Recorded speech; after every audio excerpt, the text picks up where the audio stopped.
Chapter 913. We're just going to stay here. Not go anywhere. Bailey Shangxia spoke to his imperial father for the first time. His little face was expressionless the whole time. He crossed his arms in front of his chest, wore a punk leather jacket, and had his own goggles on his hair again. He looked very cool. It's better to be with my younger brother than to be locked up with you. Baligaju glanced at his son who was standing beside him indifferently, and said in a casual tone, "It's rare that we have the same opinion. But it's a pity that I'm now a father who desperately boarded the train to find his son. So you better be honest. Otherwise, why would I come all the way here to save you? You really listen to your mother." Bailey Shangxia's tone sounded very sarcastic. Bailey Jiaju slightly crossed his legs. That languid appearance was not like sitting in an interrogation room, but rather like drinking afternoon tea. His slender fingers tapped the side of his face. "You can choose not to listen. You see if your imperial mother will still like you if you go out now." Bailey Shangxia. "So you've been pretending from the beginning to the end.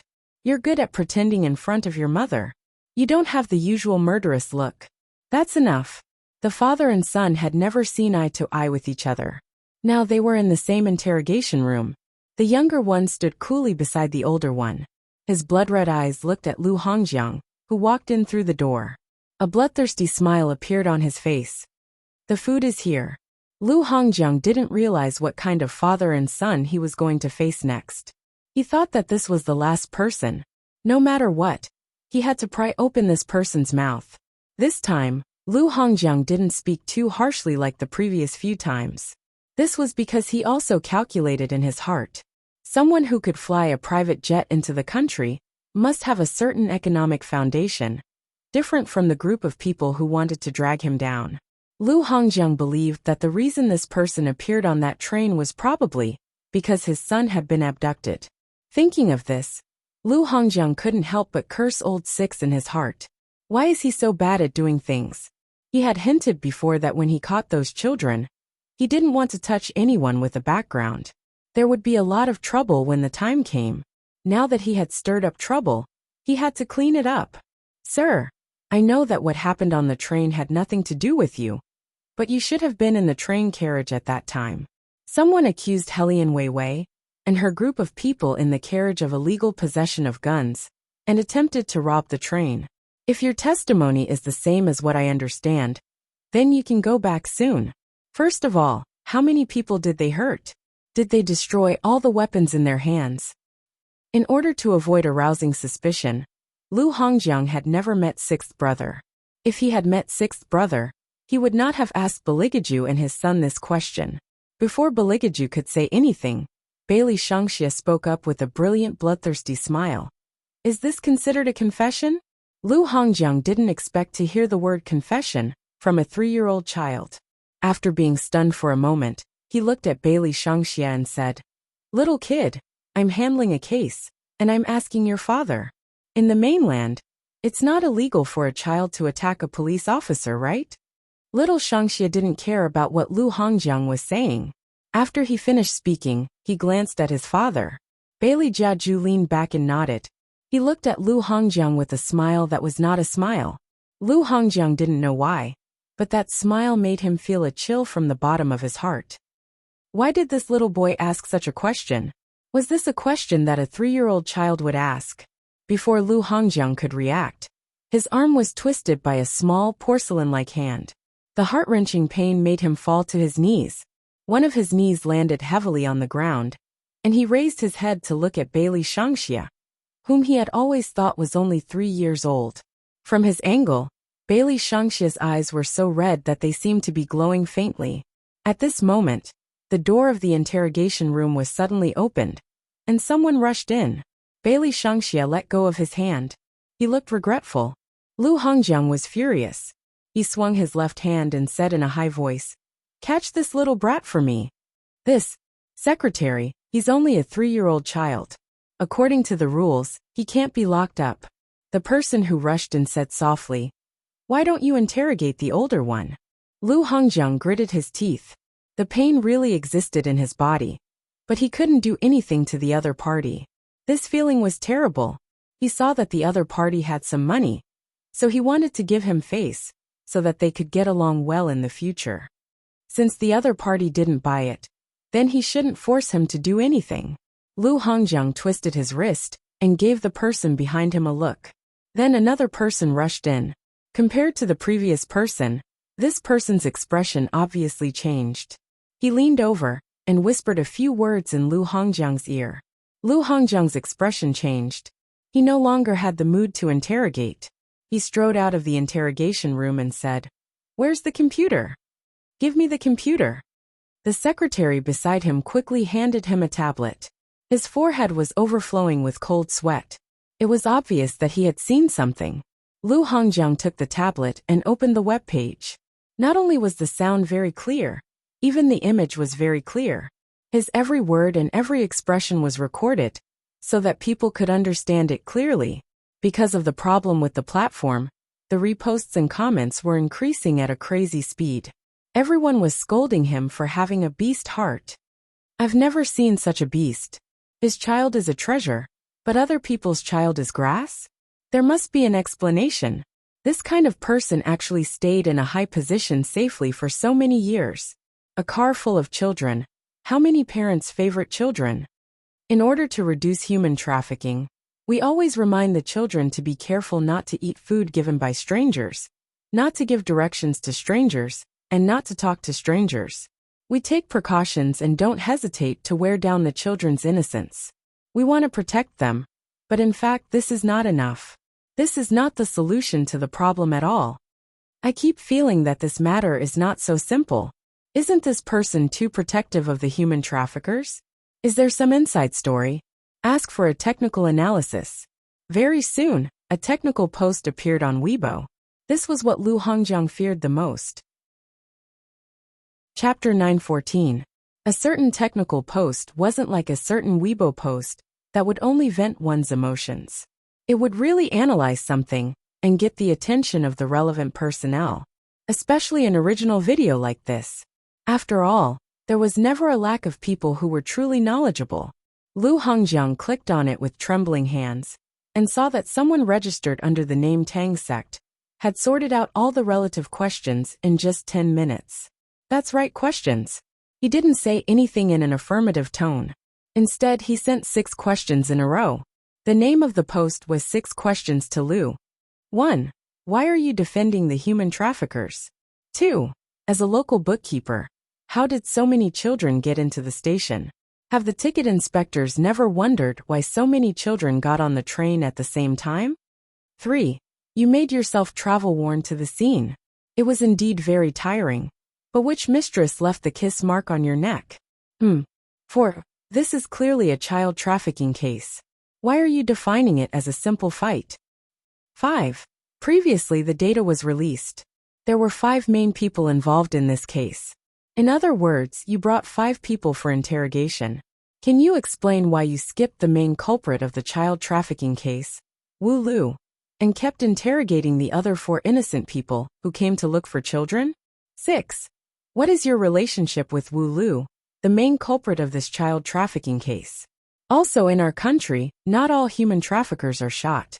Article 240 of the criminal law stipulates that those who abduct and sell children, in particularly serious circumstances, are sentenced to death and confiscation of property. It seemed that Lu Hongjiang should flip through the law book again. As soon as this analysis post was posted, it was instantly forwarded by all the big names on the internet. The internet exploded. In reality, Lu Hongjiang raised the tablet in his hand and threw it on the ground. Find a way to delete all these posts. His secretary followed him and wiped his sweat. We've already informed the relevant departments to delete them, but we can't always do this. Soon the higher-ups will find out. Moreover, no matter how much we delete, countless posts will appear in a few seconds. We can only prevent this topic from appearing on a certain popular blog, but it's impossible to make it completely disappear. Fortunately, it hasn't fermented yet. As long as you personally explain the origin of the video to the media, there might be a chance to remedy it. Just do as you say. Lu Hongjiang calmed down. Think of a way to make another topic. As long as this topic doesn't become a hot topic, everything will be fine. We'll hold a press conference now.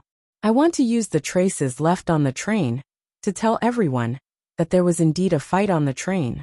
Furthermore, I've never defended the human traffickers. I'm also one of the parents who was persecuted by the human traffickers. My Hunghing is also missing. We're on the same side as everyone, which is why we interrogated the suspect. The secretary quickly wrote down a few key points and asked, "You mean to let that woman take over the job? There has to be an explanation for such a big thing. This woman is very cunning. She even installed a camera. From now on, I won't interrogate her. Keep an eye on the internet. Don't let that post become popular." Yes, the secretary was confident that she could do it. After all, it was a sensitive issue and could be controlled for a period of time. Regardless of whether it was Lu Hongjiang or the secretary following behind him, they all placed their attention on Helian Weiwei. They even placed a jammer in the place where she was locked up, causing intermittent static to appear in her earphones. However, they didn't know that in fact, the most ruthless person wasn't Vivian, but a certain highness sitting in another interrogation room. Baligaju was still sitting on the chair with his legs crossed. When he looked up at the camera, there was a crackling sound. Without the camera, countless thick black fog surged out behind him. The black fog hid demons that mortals couldn't see at all. A black shadow appeared in midair and knelt on the ground. "Master, that human surnamed Lu seems to be very afraid that the video shot by the Princess Consort will be pushed to the top of the news. Now that he has gone to hold a press conference, should we stop him?" "No need." Bailey Jiajua's mouth was obviously smiling, but his eyes were very cold. "If we stop him, how can we play?" He raised 1 million to buy a hot topic. Of course, the video shot by the Princess Consort should be seen by more people. Since he wants to hold a press conference to let more people know how dirty he is. Let's help this human. With that, Bailey Jiajua stood up, tied his suit jacket with one hand, and walked towards the door of the interrogation room. The door was originally locked, but when he walked in, the lock was instantly twisted into a different shape. Click. The door opened at the sound. Bailey Jiaju's silvery hair shone with a watery luster under the sunlight. In the face of such a man, many death guards didn't dare to appear. Time seemed to stop in the world. Those people walking in the corridor maintained their original movements, as if they didn't even move. Baligaju walked past them so elegantly. The whole corridor seemed to be echoing with the exclusive Sanskrit sound of the devil. Bailey Shangxia followed behind him, his eyes brighter than ever. The two death guards who were wandering here all hid, squatted in the corner, and stretched their necks to look in this direction. Why are this father and son here? Or did they come out of the interrogation room? She'll lower your voice. The big devil might not bother to smash the door, but the little devil might not. Us messengers are like Barbie dolls in his hands, and the kind that can be trampled on very easily. So don't talk, be quiet. Death guards. You asked me to be quiet. Why do you have to be so loud? The little devil is already standing behind you, okay? You idiot. Two death guards. Bailey Shangxia glanced at them coolly, reached out his small hand and poked their heads. I don't like to play with death guards recently. Reapers. Thank the heavens, you've finally corrected that inhumane hobby of yours. But my younger brother will definitely like it, he hasn't played with it yet. Bailey Shangxia said very seriously. Catch them first. I'll let my younger brother play with them later. Death guards. When did you have a younger brother? This is not normal. One little devil is not enough. Do you want a second one? Oh no. Bailey Shangxia was very qualified as an older brother. He always thought of little Qingchen. With a tug of his small hand, he dragged the two death guards and caught up with his father's pace again. Chapter 9:15. Baligaju glanced sideways at his son and said faintly, You're already so old, yet you're still playing with such childish things. The Reapers. Childish. Did the great devil use such a word to describe them? They were Reapers, imperial envoys to catch ghosts. They were mighty and domineering. Bailey Shangxia was very cool. I caught them for my younger brother to play with. Hearing that it was for Qingchen, Baligaju did not say much. For the little devils, Reapers were indeed more practical toys. At the very least, they could not be killed. The Reapers who had peeked into the great devil's thoughts were about to cry. So this was the reason why they had been favored by the little devil for so long. It was because they could not die. This was too much of a bully. They had always thought that the little devil valued them so much because of their beauty. Bailey Shangxia saw that the two reapers' faces had darkened. He stretched out his small hand and poked their heads, ordering, "My younger brother doesn't like it. Both of you laugh." The reapers immediately forced themselves to laugh like flowers. Their teeth were piercing, and their faces were ashen. It was very funny. Bailey Shangxia bent down and observed them. His voice was very domineering. "You guys should maintain your original appearance. Don't laugh. It's too ugly when you laugh. You'll scare my younger brother." The reapers were really about to vomit blood. They regretted coming to this place to catch dead spirits. Woo-woo. They really wanted to go back to the underworld. Although His Highness Little King of Hell was also very vicious, His Highness Little King of Hell was a wife lover. His lifelong wish was to chase after his wife. He did not have extra time to mess with them. But the little devil was different. He really played with them like Barbie dolls. Why was life so difficult? Along the way, Bailey Shangxia dragged the two reapers, which played a very good role in opening the way. When they reached the press conference, everyone felt an unknown cold wind. The hall, which was originally quite warm, suddenly became cold for no reason. Just as the reporters were about to stand up and get a cup of hot water, they saw Lu Hongjiang and his secretary walking over. "Everyone has been waiting for a long time, right?" Lu Hongjiang's expression was still the same as before. He sighed elegantly and said, "Let's start the questioning." Of course, the reporters would not let go of this opportunity. After all, these were reporters who had been in contact with Lu Hongjiang before. When they asked questions, they were basically on Lu Hongjiang's side. "What do you think of the posts on the internet? It's inevitable that the people above us will encounter such problems. Malicious speculation will only make me more strict with myself. In fact, from the beginning, I defined this case as a human trafficking case, but I didn't catch anyone doing the transaction at the scene. Because of the lack of evidence, in order to avoid alerting the enemy, I interrogated the suspect from the side." Lu Hongjiang's explanation was just to fill in the blanks. The reporters didn't seem to notice it. They followed Lu Hongjiang's words and asked, "You mean that the real human trafficker is the female prisoner you interrogated?" "Yes." Lu Hongjiang's eyes looked at the camera. He deliberately chose a live broadcast in order to regain control of public opinion. Most people on the internet don't know the truth of the matter. Just based on a small video, they think that something has happened to me. In fact, my child is really lost. When I was fighting with these lawless human traffickers, I was already prepared in my heart. I just didn't expect that the revenge would come so quickly. In order to make me compromise, they directly abducted my son and wanted to use the internet to confuse the public.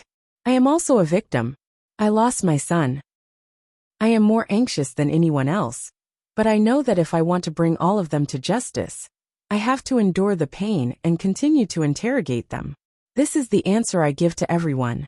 Lu Hongjiang's words were very moving. Some of the audience sitting in front of the TV screen couldn't help but wonder if they were wrong. Perhaps they misunderstood Lu Hongjiang. After all, this bookmaker's reputation had always been very good. Now, in order to investigate the human traffickers, he suffered such revenge. Not only did he lose his son, but his reputation was about to be tarnished. Fortunately, they learned the truth of the matter in time. Otherwise, wouldn't they have lost a good bookmaker who could make decisions for the people? Some netizens began to relax and began to type and leave messages. "These human traffickers are too cunning." At this time, the Internet Water Army hired by the secretary also played a certain role. They began to clear Lu Hongjiang's name. He is a native of Yunqing. People who know Lu Shuji know that he is very approachable. Everything he does is for the sake of Yunqing. I really didn't expect that this time, in order to fight against evil, he would be slandered like this. We should be rational, especially at this time. The more we can't be instigated by others. Believe in the bookmaker. He will give us a satisfactory answer. As soon as this matter came out, I knew that someone deliberately poured dirty water on the bookmaker in order to get away with the crime. The bookmaker's style has always been strict, and he loves his wife. He won't have a close relationship with anyone at all. But what is worth doubting is why there is a camera in the interrogation room. This is simply a plot designed by the human traffickers long ago. More and more interview scenes were played at the same time during the live broadcast. The reporters turned the microphones to Lu Hongjiang again and said with sincerity, "We've really wronged the bookmaker. There's nothing to be wronged about. Now I just want to find my son and bring the real human traffickers to justice. No one knows how cruel they will be to my son," Lu Hongjiang said as he turned his head and closed his eyes tiredly, as if he was trying to bear the pain of losing his son. It had to be said that his acting was very good. No one saw the ferocious look on his face when he turned his face. She wanted to drag him down with a video? She was really whimsical. When the press conference was over, it would be the time of death for that woman. Lu Hongjiang was acting complacently, but he didn't see that at the end of the crowd, Beligaju raised the corner of his mouth.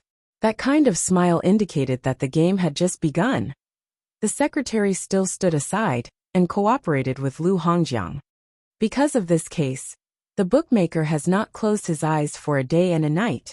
Now he needs to rest for a while. If there are no more questions for the reporters, clatter. Before the secretary finished her words, there was a burst of white on the big screen in the hall. "Hello? There's no sound from the microphones. What's going on?" The secretary looked at the person controlling the equipment. Those people didn't know what was going on. Their equipment was still intact, but they didn't make a sound. After a second of pause, the screen finally showed a new image. The secretary was about to smile and continue what she had just said when she realized that the video on the screen had completely changed. Chapter 9:16. In the live broadcast, there was a private room surrounded by smoke. There were both men and women in the room. The women were wearing very revealing clothes and were behaving very flirtatiously. It was obvious what kind of place this was. When Lu Hongjiang saw the private room, his expression changed.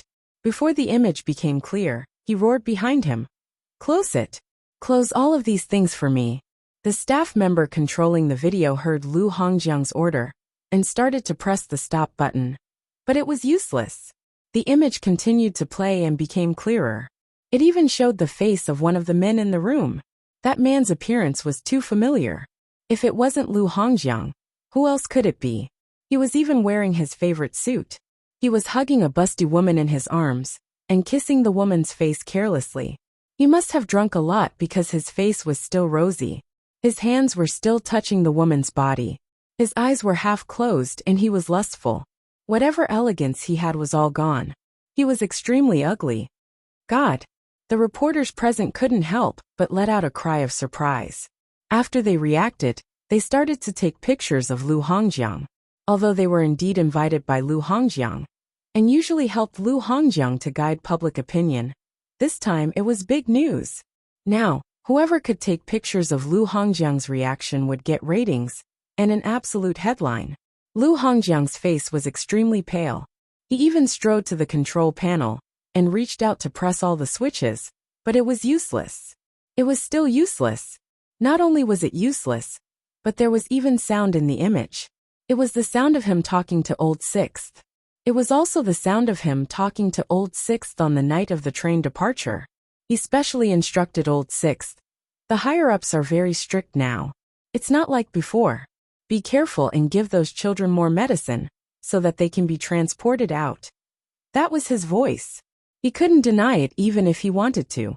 This time, Lu Hongjiang was completely flustered. His palms were full of sweat. He reached out and pulled the secretary over. "What's going on? What's going on? Who touched the things here?" I don't know either. Usually, the secretary is closely related to the laptop. When the secretary saw the video, she was no less shocked than Lu Hongjiang. Scandal. This was the first reaction. With this video as a comparison, what Lu Hongjiang said just now was like shit. No matter how she thought about it, it was disgusting. Lu Hongjiang was like a headless fly. He didn't care if the reporters were still at the scene. He took out his phone and randomly dialed a string of numbers. "Hurry up and stop the live broadcast. Shuji Lu, it's not that I don't want to help you. but the right to broadcast for half an hour after you was bought by someone else. I'm a qualified media person. As long as there are no clear instructions, I'll broadcast for whoever pays the money. Business is business.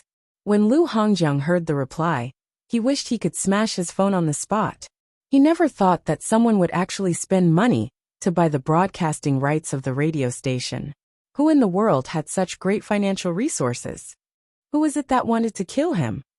Weren't those people locked up? And this video, how did they get their hands on it? Since there was such a video, why didn't they release it at the start? Why did they have to wait until he held a press conference? Too ruthless. The other party was too ruthless. Was he trying to humiliate him in front of the entire nation?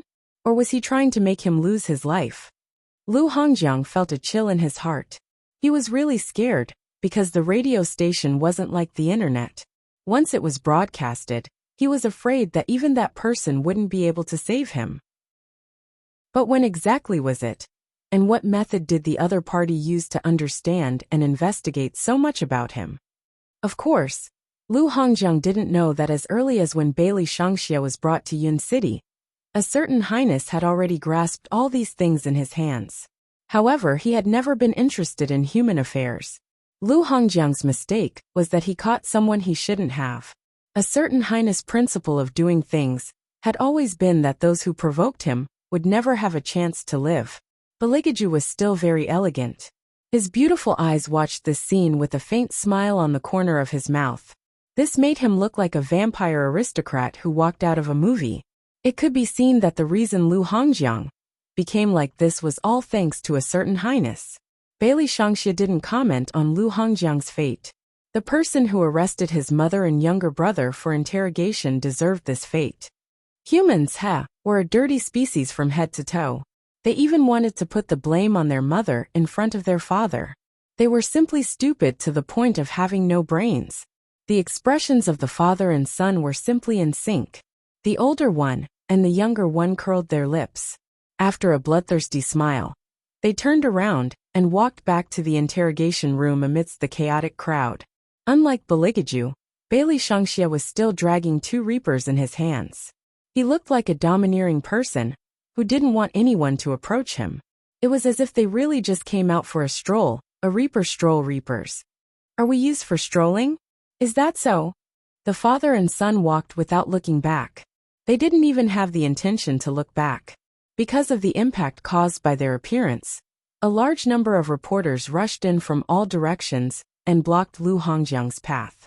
Lu Shuji, how do you explain what happened in the video? Who is the woman you were holding in your arms? She shouldn't be your wife, right? You are also a person with a son. Aren't you afraid of retribution for doing such a thing? This time, not only the television station, but also all the major networks were broadcasting it live. Everyone in the streets and alleys stopped. Some people were browsing certain blogs on their phones. Some people directly saw the big TV screen in the shopping mall and started discussing. Almost everyone exploded. Beast. This person surnamed Lu is a complete beast. I really don't dare to imagine that there would be someone so vicious to this extent. They are simply colluding with each other. They even want to push the blame on others. Such a person should be shot. We should have snatched his son long ago and let him taste the pain of losing a child. There must be an explanation. Is there no one to control him? Lu Hongjiang finally returned to his office with great difficulty. He still wanted to find his old connections to protect him. At this time, Monkey broke the interference from before. Although Helene Vivian didn't go out, it didn't affect her command at all. She sat in the interrogation room and commanded everything like a queen.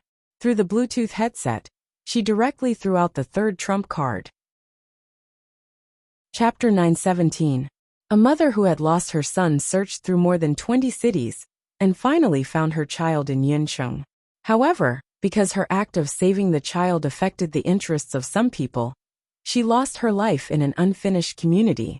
She never expected that after she called the police, what awaited her was a death. Next to the unfinished community was the warehouse where the traffickers kept the children.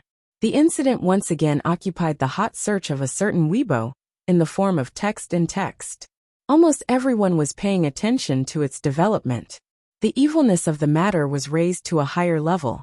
This time, not only Lu Hongjiang, but also other people, such as the local law enforcement officers, the management staff of the train station, and so on, would be held accountable.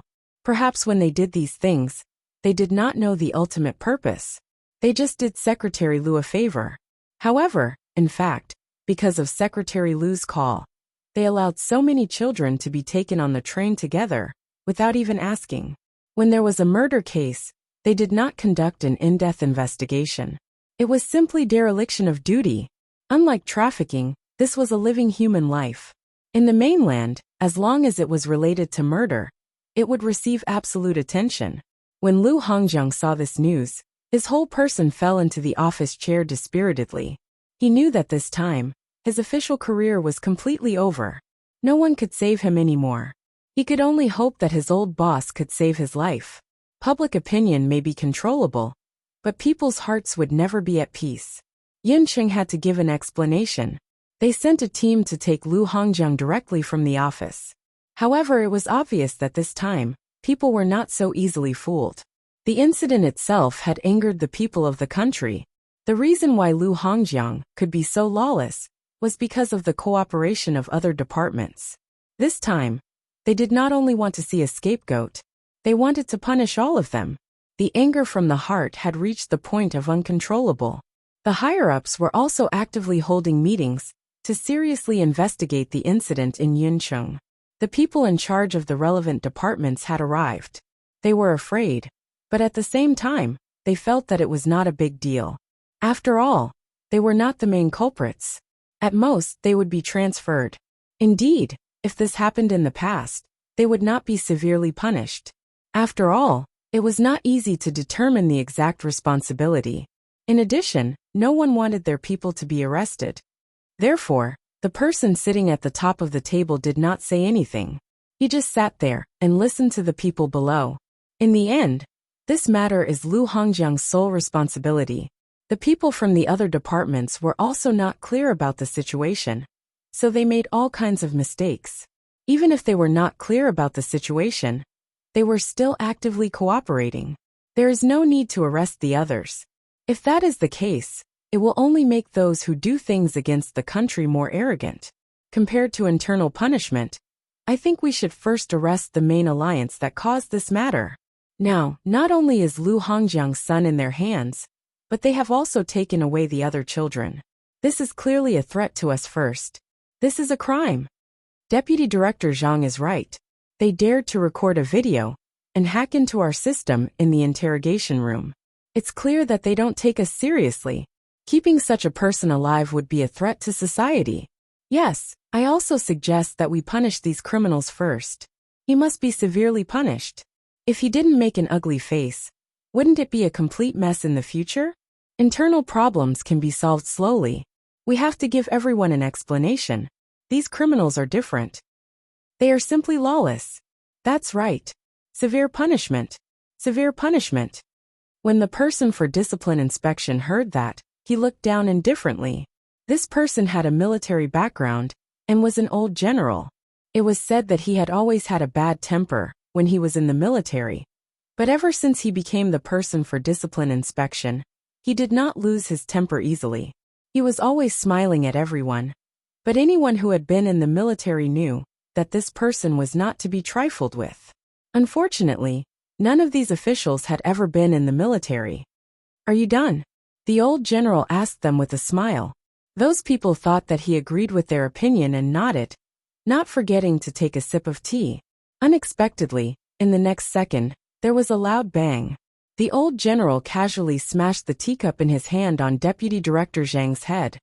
As a deputy director of the police station, you use this excuse to excuse yourself when something happens. Your mouth is full of bullshit. Deputy Director Zhang did not expect the other party to suddenly explode. He was completely at a loss. He reached out and covered his forehead. He stared blankly at the old general and stammered, Aye. What about you? Take him away right now. As for the criminal you keep talking about, I have been watching from the side since she carried out her first mission. Compared to her, you are a bunch of trash. When the United States invaded Huaxia, She was one of the defenders. As the old general spoke, the door creaked open. With a creak, the door to the conference room opened. A tall and slender figure walked out from the intersection of light and shadow. That person's gait was perfect. Probably because of long-term training. Even his walk was pleasing to the eye. That person was wearing a navy blue military uniform. The workmanship of the uniform was very exquisite. It made his legs long and his back straight. The spurs on his leather high boots shone brightly. When the light shone on the military emblem on his shoulder, it gave off a faint glow, as if to suppress all the glamour. He was indescribably handsome. At this moment, he was tilting his head slightly. He raised his eyebrows slightly and lowered them again. "Teacher, let me do the questioning myself. After all, I am one of the leaders." As he spoke, that person looked around and said with a smile, "I heard that someone wants to denounce the Tang sect? Who is it? Come forward." How could anyone dare to step forward? Everyone's faces had turned extremely pale when they heard the words Tang sect. Not only did no one dare to step forward, but everyone held their breaths, and did not even dare to move their hands. They did not expect that this operation was not led by an ordinary person with no background, nor was it led by the small organization they had encountered before. It was led by the Tang sect. In other words, this investigation was led by the Tang sect. The Tang sect had always been a secret department used to resist external enemies. No one could predict the power of this department. First, it was because of its mystery. Second, it was because of its leader, young Master Tang. Chapter 918. Young Master Tang did not only have a certain level of strength in the military, just his background alone was enough to shut everyone up. The first time people heard of this name, he was only 8 years old. An incident once happened on 6th Avenue in New York. Nearly 7 ATMs were not controlled by anyone and kept spitting out money. This incident not only alarmed the higher-ups, but even the media made a shocking report at that time. Everyone was guessing who had the ability to hack into the United States defense. It must be a hacker group. However, when they found out, it was the Tang family that controlled the entire Chinatown. At that time, old Master Tang was holding a dragon-headed walking stick, and sitting next to him was a little boy. That little boy was born autistic. Other than the Sudoku in the newspaper, he did not react to anything else. He did not cry or laugh. However, it was this child who was able to hack into many network defenses with a laptop. At the end of 1997, those who read the foreign news knew how much hype this incident had at that time. The boy was brought to the interrogation hall. Because he was too young, they did not immediately make a decision. That was because the Americans did not want to judge him. Instead, they wanted to fight for him. They could provide many superior conditions to this little boy. As long as the Tang family agreed to change the little boy's nationality to the United States, they would immediately let him enter the most cutting-edge technology department. Old Master Tang did not agree. As the biggest Chinese businessman, his strength in the United States was definitely not inferior to that in China. He only gave the Americans one sentence: the Tang family must become a Chinese soldier. That was right, a soldier. This person was born in the wealthiest family in Chinatown. Compared to his eldest brother and second brother, he did not look like he was born in the Tang family at all. Because to put it bluntly, he was a fool. The Americans once used this to negotiate with old Master Tang, saying that it was most suitable for such a child to be raised by them. After all, his life skills were basically zero. Other than computers, what else could this child do? However, there were so many people in the Tang family, but old Master Tang valued this little grandson the most, and wanted to send him back to China. Just like that, 10 years later, the Falcon Special Forces produced a young Master Tang, who made the world tremble. Because of his presence, no one dared to enter the border for 3 years. It would be fine if such a person was only outstanding in the military. However, he also knew how to play politics. This caused the group of people to be on tenterhooks. To be precise, the border was just southwest of Cloud City, and that was Falcon's defensive zone. How could they dare to compete with this man, who had suddenly appeared? Deputy Director Zhang's forehead was dripping with cold sweat. Young Master Tang just walked up to him and smiled. Deputy Director Zhang, right? Deputy Director Zhang straightened his back. After all, the other party was only one level higher than him. He did not need to be so humble. Perhaps the rumors were just rumors. It's me. He accepts bribes, likes to gamble, and is also involved with Myanmar. Young Master Tang's fingers moved, and the gun in his palm was pointed directly at his forehead. That posture was very handsome and crisp. Do you know why Wei Wei took your child away? It's because of these unforgivable crimes. Now, who else can continue to stand up? With a gun pointed at them like this, who would dare to stand up? Deputy Director Zhang was so scared that his legs gave out. Young Master Tang then put the gun back and said concisely, "Take them away. Not too many, not too few." The three related people, those who were lucky and still wanted to talk to the old general, were all secretly brought back. The old general was furious when he saw young Master Tang. "Bastard, how dare you pull out a gun in front of me? Didn't you see my military rank? Or didn't you see me?" Young Master Tang cooperated at this time. He took a step back with his left leg, and then put his feet together in a standard military salute.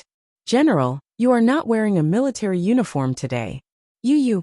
The old general had a love-hate relationship with his favorite disciple. He pointed at him and said, "You're too high profile this time.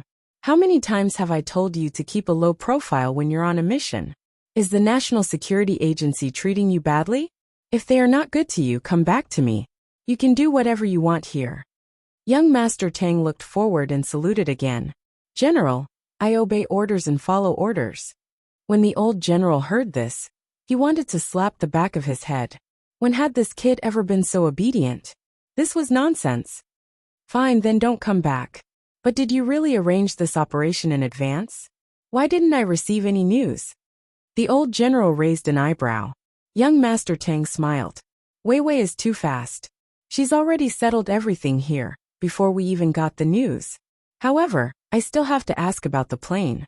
You know that the Tang sect has limited funds, and can't afford a private jet." When the old general heard this, he almost spat out the tea in his mouth. This brat is crying poor.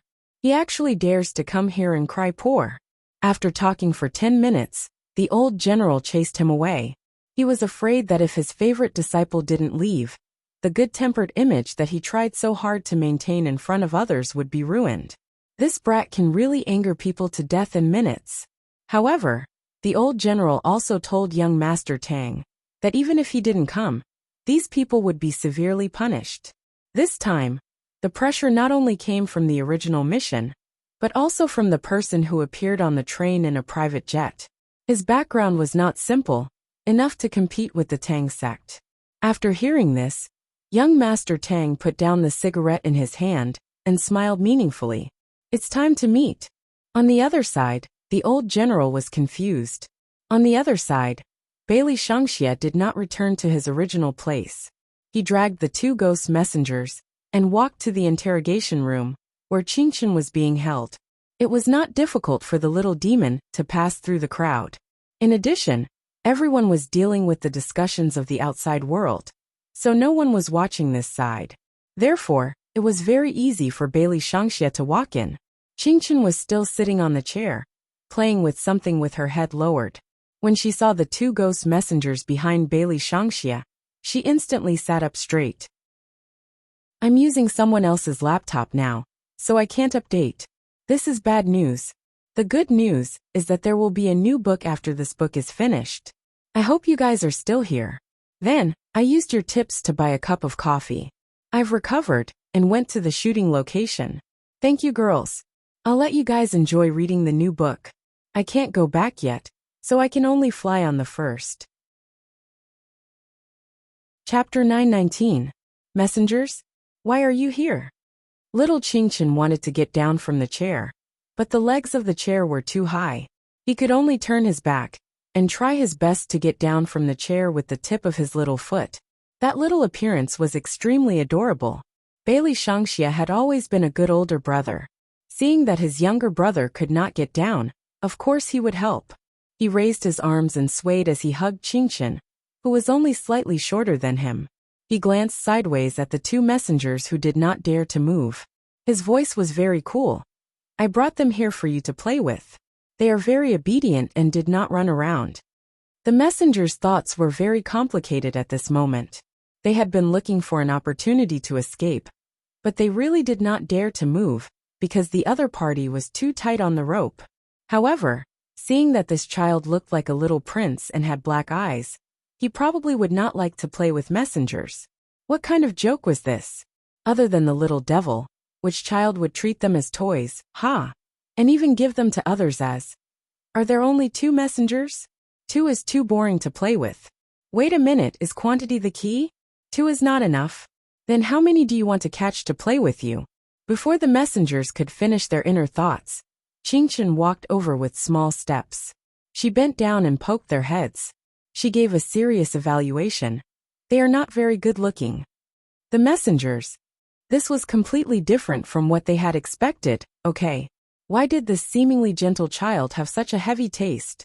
Also, could it be that they were not good looking enough? Every time humans saw them, they would be moved to tears. These 2 are indeed a little ugly. Next time I will catch them. Bailey Shangxia's small face had always been very cool. He stretched out his hands and grabbed the 2 messengers. He was very strong. As long as he moved, the rope would tighten. This time, the messengers were completely obedient. Originally, they were hoping that when they saw a human child, they would let them go. Now Qingchen was dragging a reaper with each hand. The strength in her small hands was no less than that of Bailey Shangxia. Bailey Shangxia obviously did not care how Qingchen played, but he had to help the little one roll up her sleeves. After everything was arranged properly, he lowered his little face and said, "Let's go find Imperial Mother. Can we go out now?" Qingchen knew how to deal with the aftermath. Bailey Shangxia had always been domineering. Sure. There were very few people outside, only 2. I knocked them out. Qingchen originally wanted to raise a little demon, but she didn't expect that the little demon would turn out to be her big brother. However, her big brother was very good at doing things. As long as she followed her big brother, she would never have to worry about anything. The 2 little people, the big one holding the small one, the other 2 small hands dragging a ghost servant. Wherever they went, hundreds of ghosts would make way. No one dared to approach them, except for young Master Tang, who was walking towards them. He was still wearing his military uniform. Looking at the 2 unconscious police officers at his feet, he tilted his head and lit a cigarette. He looked at the 2 little people in front of him with a smile. His gaze fell on Bailey Shangxia's scarlet eyes, and he raised his eyebrows. The first to react was Bailey Shangxia. Instead, it was the 2 ghost servants hiding behind them. They looked at young Master Tang in disbelief. Was this really a human? Why was the smell of blood on his body so strong? But he was indeed immortal. After killing so many people, he could still maintain his righteous aura, and was impervious to evil. This kind of person was usually more terrifying than demons. Had humans become so terrifying? Sensing the trembling of the reapers, Bailey Shangxia raised his head and glanced at young Master Tang. His gaze was deep and serene. Then, as if he did not see young Master Tang, he continued to hold Qingchen's hand and walked forward. Young Master Tang smiled playfully. Then, he flicked the cigarette in his hand and followed behind the 2 little people.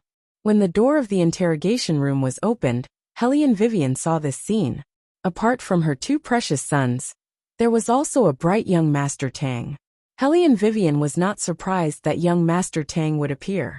After all, in a sense, Hellion Vivian was the one who told young Master Tang to deal with the aftermath. This was one of the procedures that had to be done after every mission. However, Hellion Vivian did not expect that young Master Tang would come with the 2 little ones. What was going on? Hellion Vivian raised her eyebrows at young Master Tang. Young Master Tang held a cigarette between his fingers and said with a smile that was not a smile, "I only heard that you have 1 son. What's the matter with the other one?" Hellion Vivian was very calm. She reached out and hugged Bailey Shangxia and Hellion Qingchen. "They're both mine." Red eyes, white skin. Young Master Tang put out the cigarette in his hand and casually found a chair to sit down. He crossed his legs and asked, "Vampire?" Bailey Shangxia replied coolly, "It's the devil." Young Master Tang nodded and said with a smile, Wei Wei, so the man you slept with is a demon. Why did he fly a plane to find you with such fanfare?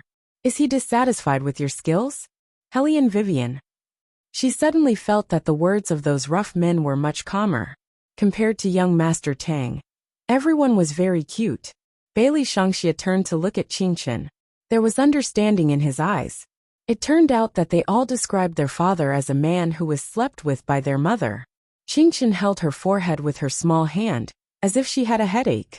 She turned her face and whispered in Bailey Shangxia's ear.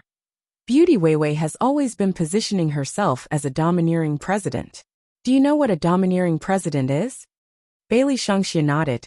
He was also a child who had watched brainless dramas.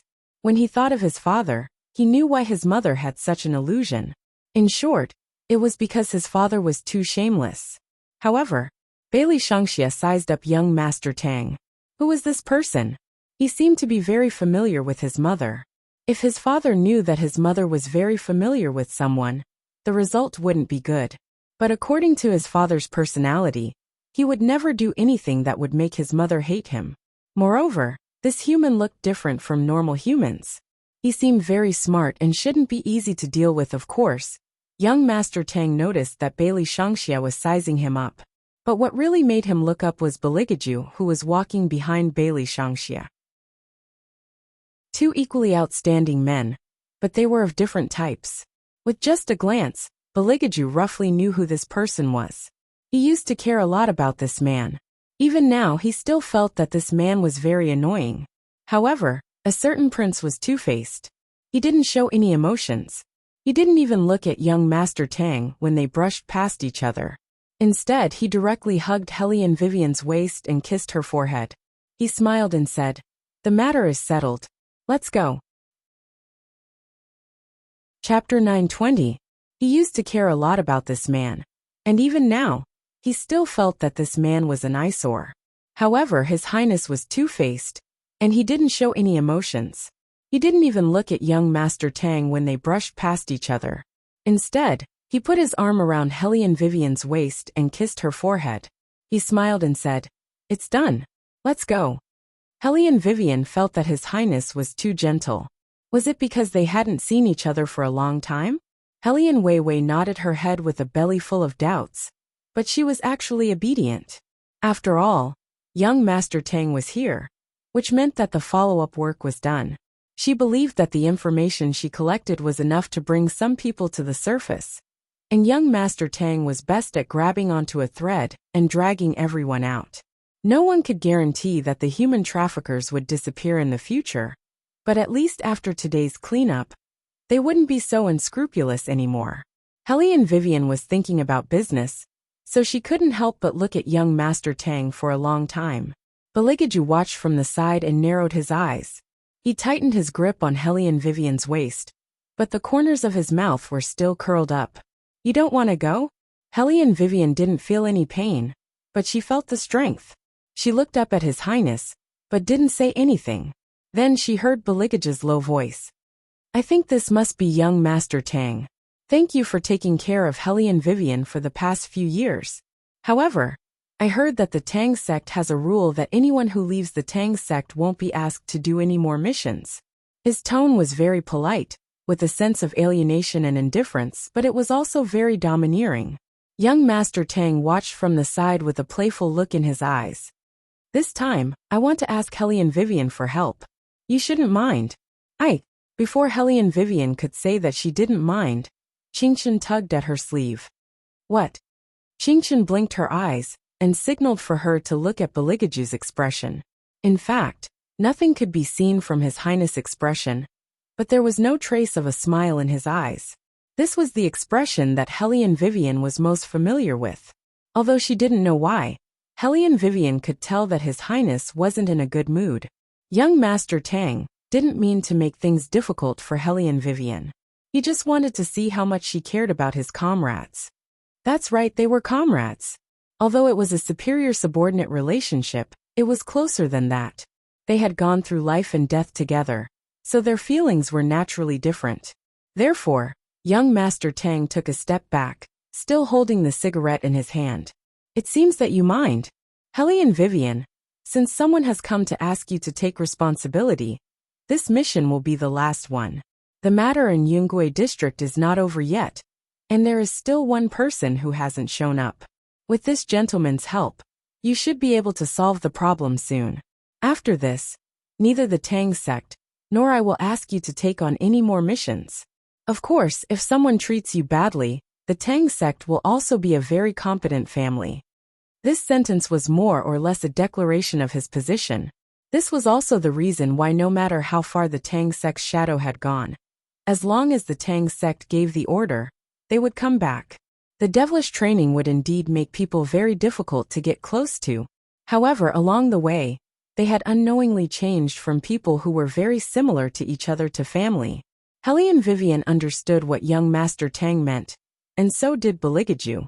His tone was very calm, but there was an innate sense of oppression. No one will treat her badly. Young Master Tang believed this, but he didn't know whether to say that it was Hellion Vivian's fortune or misfortune to have met such a man, because no matter how he looked at it, he knew more about Hellion Vivian. The more he knew, the more he calculated, the more important it was. It was just like how he treated someone. Young Master Tang understood this feeling very well. He and Beligaju treated their lovers the same way. Therefore, as early as when Beligaju leaned over and kissed Hellion Vivian, he knew that this man not only had a background, but also his thoughts were very complicated.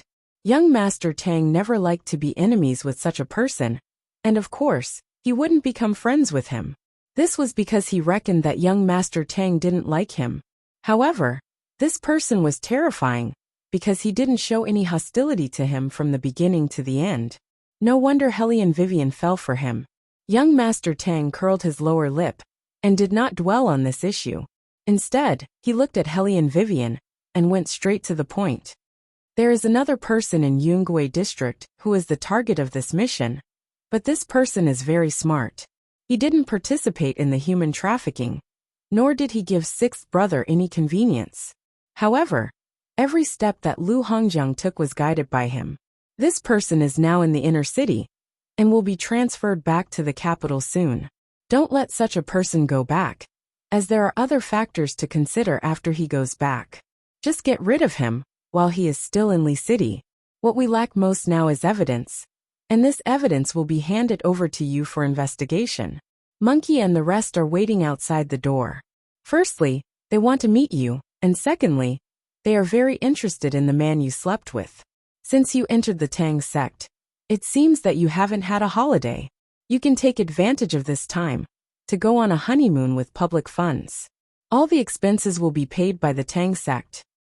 Okay, Hellion Vivian had always been very interested in public funds. What's more, since they were already here, it would be fun to go to Li City on the way. She could also connect with her two sons. Unexpectedly, His Highness did not object, because he knew very well that the more he disagreed, the more it would cause a certain woman to retaliate. Some things had to be done step by step.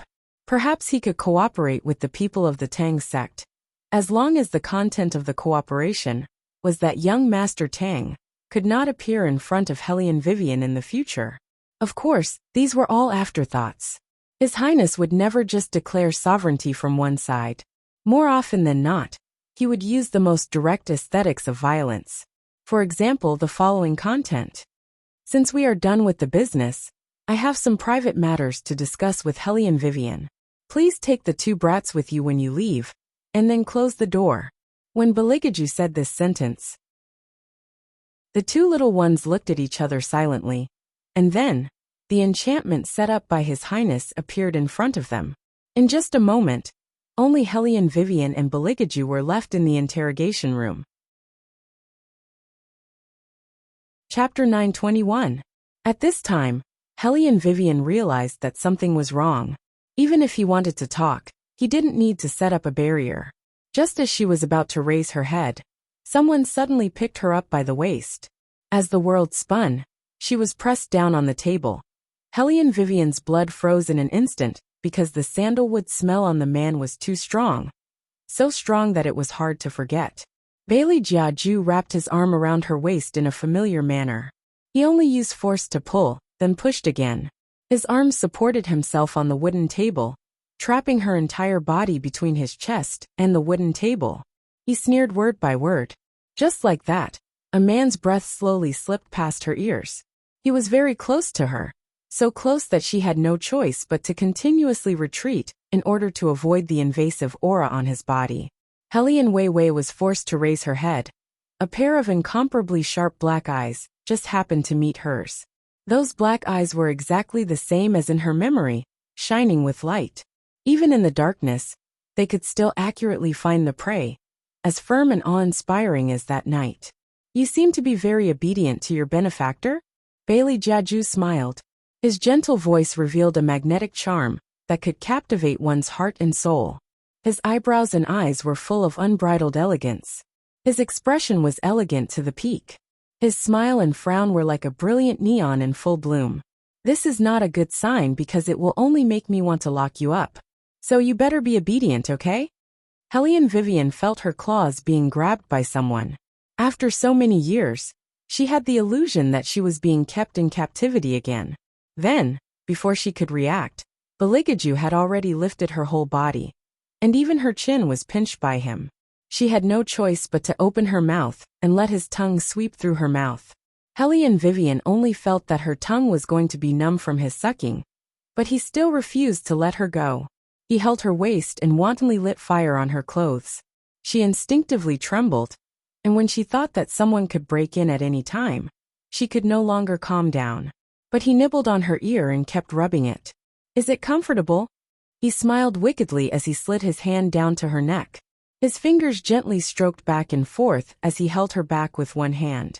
In a voice that only the two of them could hear, he said, "Too bad this isn't a good place to do things." Helian Vivian's legs were extremely weak. If it wasn't for him supporting her, she suspected that she would have collapsed to the ground like a puddle of water. She might as well just lie in his arms. He was happy to see her like this.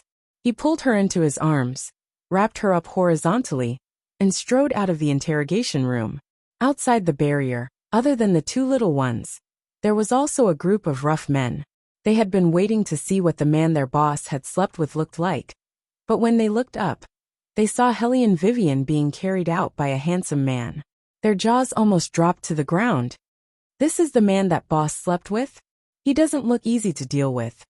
Is he here to snatch little boss? I think he is more interested in boss than little boss. Several rough men stood in a row outside the Yunqing police station and whispered together.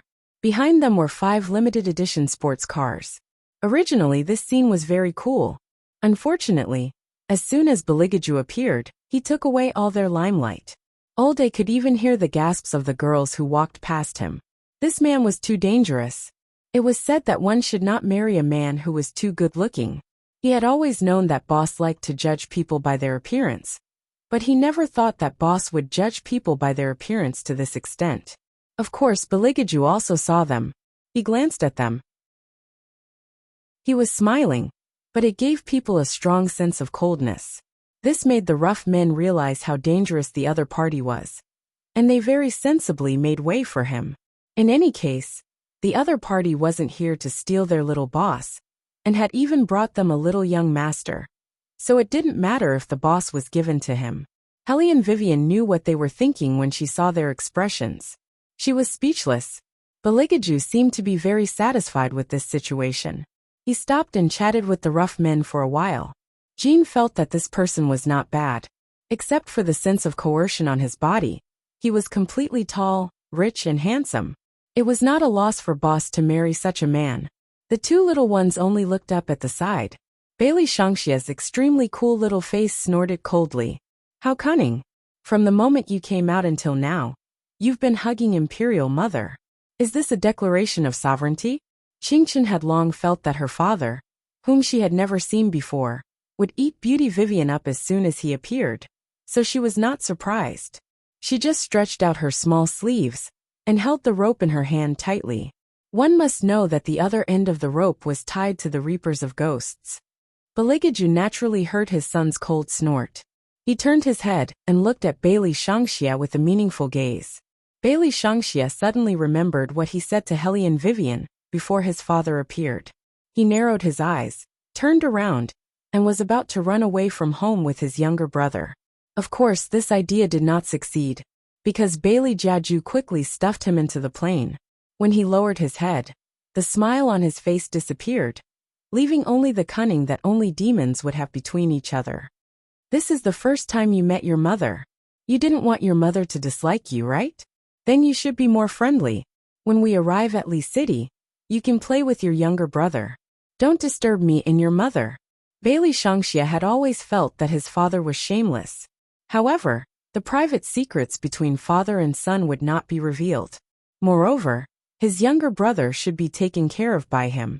Bailey Shangxia was a very competent elder brother. He sat beside Qingchen and did not forget to fasten the little one's seatbelt. Hellion Vivian saw this scene, and her heart was very complicated. In the beginning, she had tried to go back, but not everyone could tear apart time and space. When she looked at Qingchen, she would always think about how her other son was now. Would he be bullied by other children because he did not have a mother? However, after thinking about it carefully, her Debeo should not be bullied. Demons were different from humans. They were reckless and arrogant. As long as they were in the human world, they would be regarded as an alien. Therefore, when Qingchen said in the beginning that she wanted to raise a little demon, Hellion Vivian had a ripple in her heart. She even went against her principle of not meddling in other people's business, and wanted to snatch Shangxia and raise him. When she looked at Shangxia's face, she would think of her son who was supposed to be 1,000 years ago. She never dared to ask for too much. She could only fantasize in her heart and try her best to make up for it. Fortunately, they were all here. Hellion Vivian could not help but lower her eyes and kiss her eldest son's little head. Chapter 922. Bailey Shangxia did not expect that Hellion Vivian would do such a thing. His little body, which was originally fastening his younger brother's seatbelt, was shocked. His cool little face showed a rare awkwardness. After all, he was a man and had never been kissed like this. He moved along, and when he turned his head, he could not help but smile. It was obvious that he liked it when Hellion Vivian kissed him. The family of 4 sat like this. The 2 little ones were in the innermost seat, while Beligaju was in the outermost seat. Compared to a civilian plane, a private plane was more spacious. Even the chairs were much softer. In addition, the cabin was spacious enough. In addition to food, Beligaju's favorite red wine was also prepared. Most importantly, there would not be any stewardesses here who would talk to Beligaju. No matter if it was the person flying the plane or the figure standing quietly at the side, they were not human. Apart from the green dragon and the fire Kirin, the handsome men in black suits on the plane all had a pair of blood-red eyes.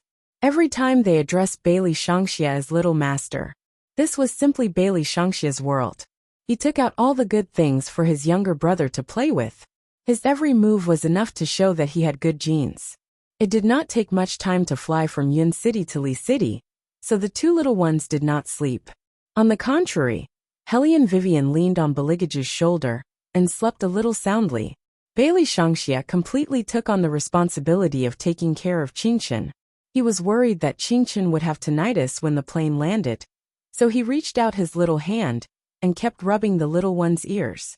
Qingchen was also holding an ice cream in her hand. She passed a bite to Bailey Shangxia and took another bite herself. The 2 brothers did not need to worry about getting along with each other. It was obvious that Bailey Shangxia was very good at taking care of his little brother. Whenever he saw Qingchen's little sleeve fall, he would roll it up for him. However, the 2 ghost servants suffered. They had never taken a plane before when they were alive. After they died, they would float around on the ground. Now that they could see the white clouds when they lowered their heads, the feeling was quite uncomfortable. Beligaju sensed their little movements and turned to look at the 2 messengers. The latter instantly tensed up. One had to know that a big demon was much more terrifying than a small demon. The 2 of them were not on the same level at all. Beligaju didn't say anything. He just smiled evilly and placed his slender index finger on his lips. His meaning was obvious. He wanted them to not make a single sound. Otherwise, he would let them taste the taste of death again. The 2 messengers immediately stopped talking. They wanted to cry but had no tears. What kind of family was this? Baligaju never thought that this was a big deal. He had someone bring a blanket and covered Hellion Vivian's body. He held Hellion Vivian in one hand and took the information handed to him by his subordinate in the other. He had never been interested in traveling. It was inconvenient to do anything outside. He preferred to lock someone in the castle and let him do whatever he wanted. The corners of his mouth curved into a smile. Baligaju turned his face and kissed Hellion Vivian's hair. Hellion Vivian was still in a daze. Her cheek rubbed against his shoulder. She didn't open her eyes and spoke in a sleepy voice. "Have we arrived?" "Not yet. I'll tell you when we arrive." A certain highness voice was very deep. It always had a kind of magic that could help people fall asleep. "Keep sleeping." The familiar scent of peppermint sandalwood continuously wafted into Hellion Weiwei's nose. This made Hellion Weiwei's consciousness fall deeper and deeper. That magnetic voice also made people feel incomparably at ease. Baligaju saw that she had fallen asleep again. His lips curved into a smile. That kind of smile was so gentle that it didn't seem like him. Fire Qilin watched from the side. Incomparable joy surged in his heart, because he couldn't imagine what his master would be like if he couldn't find the princess consort. A while ago, he was so cold that he didn't have any emotions. Only the princess consort could make his master look like a human with flesh and blood. Bailey Shangxia was also aware of the change in his imperial father, but he had nothing to say. On the other hand, little Qingchen, who was chewing on his ice cream, looked at Bailey Jiaju and asked, "So you're not a scumbag?" In response to the question raised by his youngest son, Baligaju raised his eyebrows. "Of course not." Then he looked at Bailey Shangxia. His finger tapped the information in his hand. "Shangxia, I've told you before. You can do bad things, but don't get caught by me. This principle is also applicable in school. Don't let me receive reports saying that you have a tendency to be violent, understand?" Bailey Shangxia didn't care. His voice was very cool. "After we go back, I'll get rid of the person who said that his younger brother is a country bumpkin. How dare he snitch? What a stupid human. It seems that I didn't hit him too hard back then." Country bumpkin? Baligaju had never interfered with his eldest son's behavior of taking in underlings in school. But this time, it seemed that there was something else. This made Baligaju want to get rid of the matter in Dali as soon as possible, and then fly back to the imperial capital to find out what happened that day. At this time, the noblewoman sitting in the kindergarten refused to compromise. She insisted that the school give an explanation. Her son couldn't be beaten up just like that, especially when Hellion Vivian's son was involved. If the other party was rich, she could still tolerate it. Why was Hellion Vivian ahead above all of them when they were in school? Now she was just a lousy car mechanic. Not only was she taking care of her own child, but she was also extremely poor. Even so, her son still wanted to bully her baby. Just wait. She'll definitely have a complete plan to make Hellion Weiwei, this woman, lose all face in front of all her classmates. After the noblewoman gave the school a final warning, she held little Fatty Cheng's hand and went home. She could almost imagine how Hellion Vivian would put down her pride and beg her after this weekend. Time passed by little by little. The sky in Dali City darkened later than in other cities, and the sunshine was much longer. The sun shone on one's body and it was warm, but the wind was a little strong. After getting off the private jet, Baligaju directly put the scarf that was prepared by his men on Hellion Vivian's shoulder. The two older ones walked in front, while the two younger ones followed behind. Bailey Shangxia pulled his small suitcase in one hand and held Qingchen's hand, who was only a head shorter than him, in the other. They walked in front in a very cool manner, attracting many people's attention. Chapter 923. Qingchen was still holding the rope in her little hand, wobbling behind Bailey Shangxia, wearing a small leather hat on her head, looking at the crowd walking around with her big eyes. In order not to alert the enemy, Hellion Vivian did not let His Highness mobilize his people. The family of four, whether in terms of dress or itinerary, looked like tourists who came to Li City. Baligaju has always hated places with strong sunlight, so did Bailey Shangxia. One old and one young, each wearing a pair of pure black sunglasses, covering most of their face. But even so, when Baligaju appeared in the airport hall, it still caused an uproar. Whether it was in ancient times or modern times, he was like a natural light. Even in the crowd, his slender and tall figure could catch everyone's eyes at the first moment. Short silver hair, pure black sunglasses, a side face so white that women can't compare, and a handsome angular face, almost made the people who came to the airport to take the plane almost wonder if a superstar has come. However, even a superstar may not have the aura of this person. Only when he wore the latest trench coat, it seemed to show the essence of the noble and ascetic. His legs were very slender, and he was tall. From this angle, only his tall nose and perfect thin lips could be seen. Bailey Shangxia was by his side. The father and son were very cool, a bit like a vampire aristocrat who came out of the TV. If you think that His Highness will carry the luggage, you are wrong. Throughout the whole journey, looking from afar, you can see an extremely handsome man walking slowly forward, followed by Hellion Vivian with long legs and long hair, pulling a large suitcase. Even Bailey Shangxia couldn't stand it. He always knew that his father was very shameless, but he didn't expect him to be shameless to this extent, even letting his mother carry the luggage.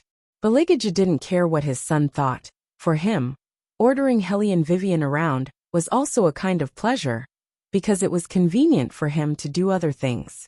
For example, when she was carrying her luggage, he could feed her a mouthful of water. It was just like raising the little phoenix back then. As Bailey Jiaju thought about it, in a place where Hellion Weiwei couldn't see, the corners of his mouth slowly curved up a little. His slender fingers twisted open the bottle cap, and his movements were natural as he handed it over to Hellion Weiwei. Hellion Vivian didn't feel that there was anything wrong with what she was doing. She pulled the suitcase happily.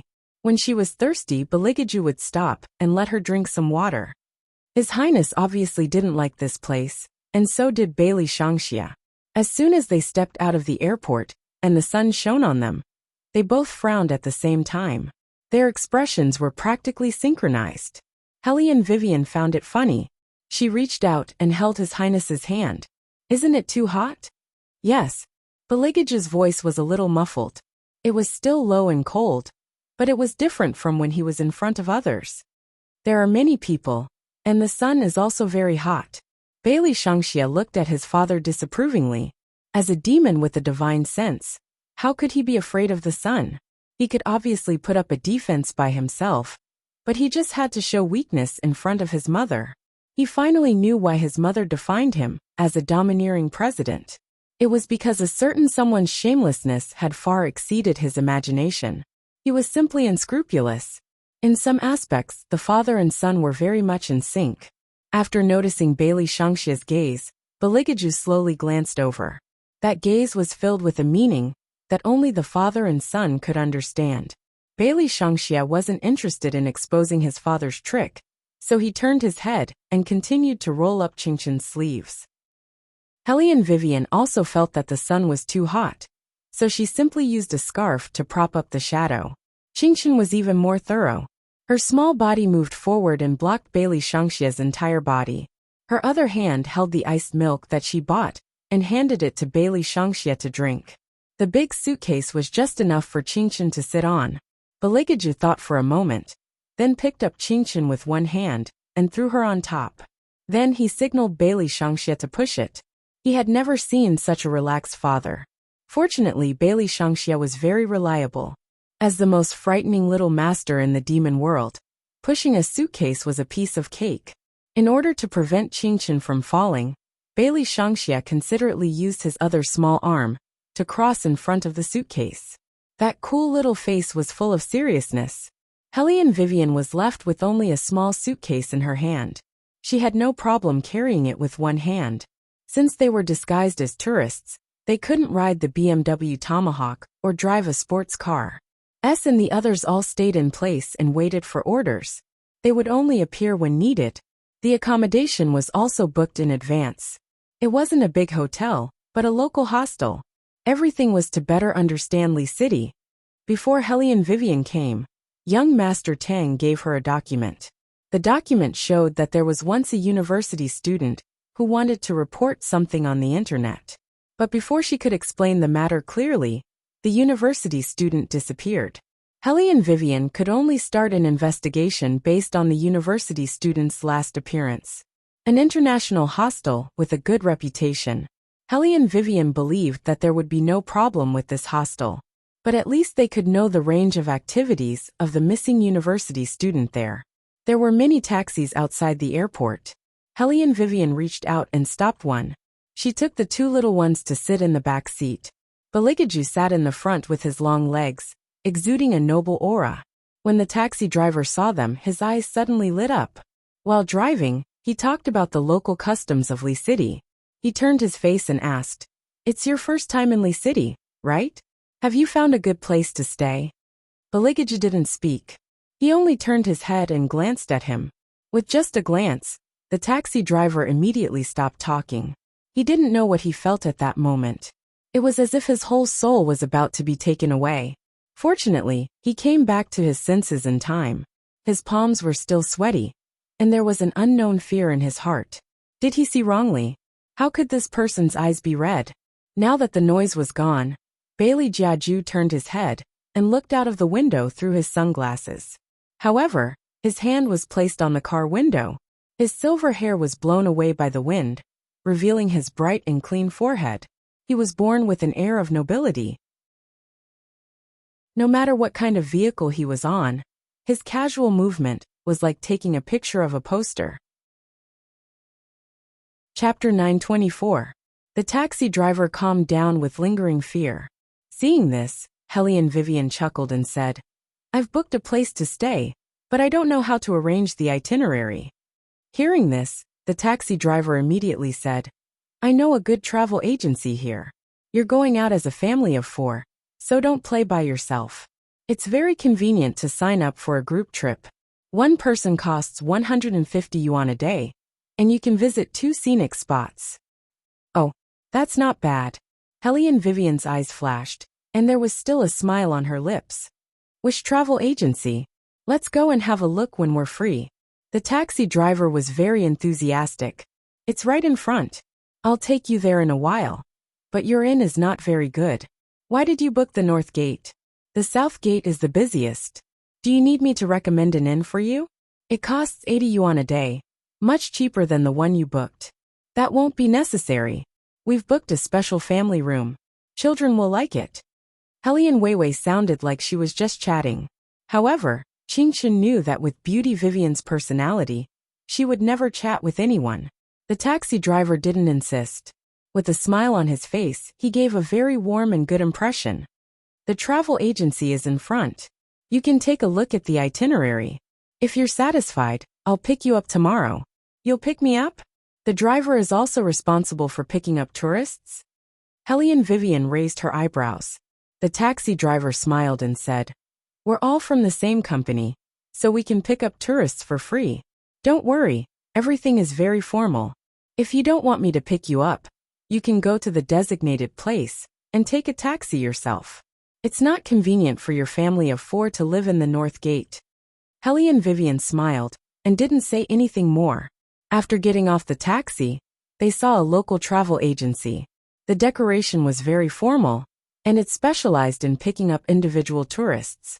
Many people were buying tickets, and the price was very affordable. Helly and Vivian hadn't stopped thinking since she walked into this travel agency, because in the information given to her by young Master Tang, it seemed to vaguely mention that the missing female college student had also signed up for this travel agency. She had been missing for a long time, and in this situation, she must be dead. But why did she go missing? Where did she go missing? It was all a mystery. There was an explanation from Lee City. Nowadays, there were too many university students who came out to travel on a budget. It was common for them to go missing by accident.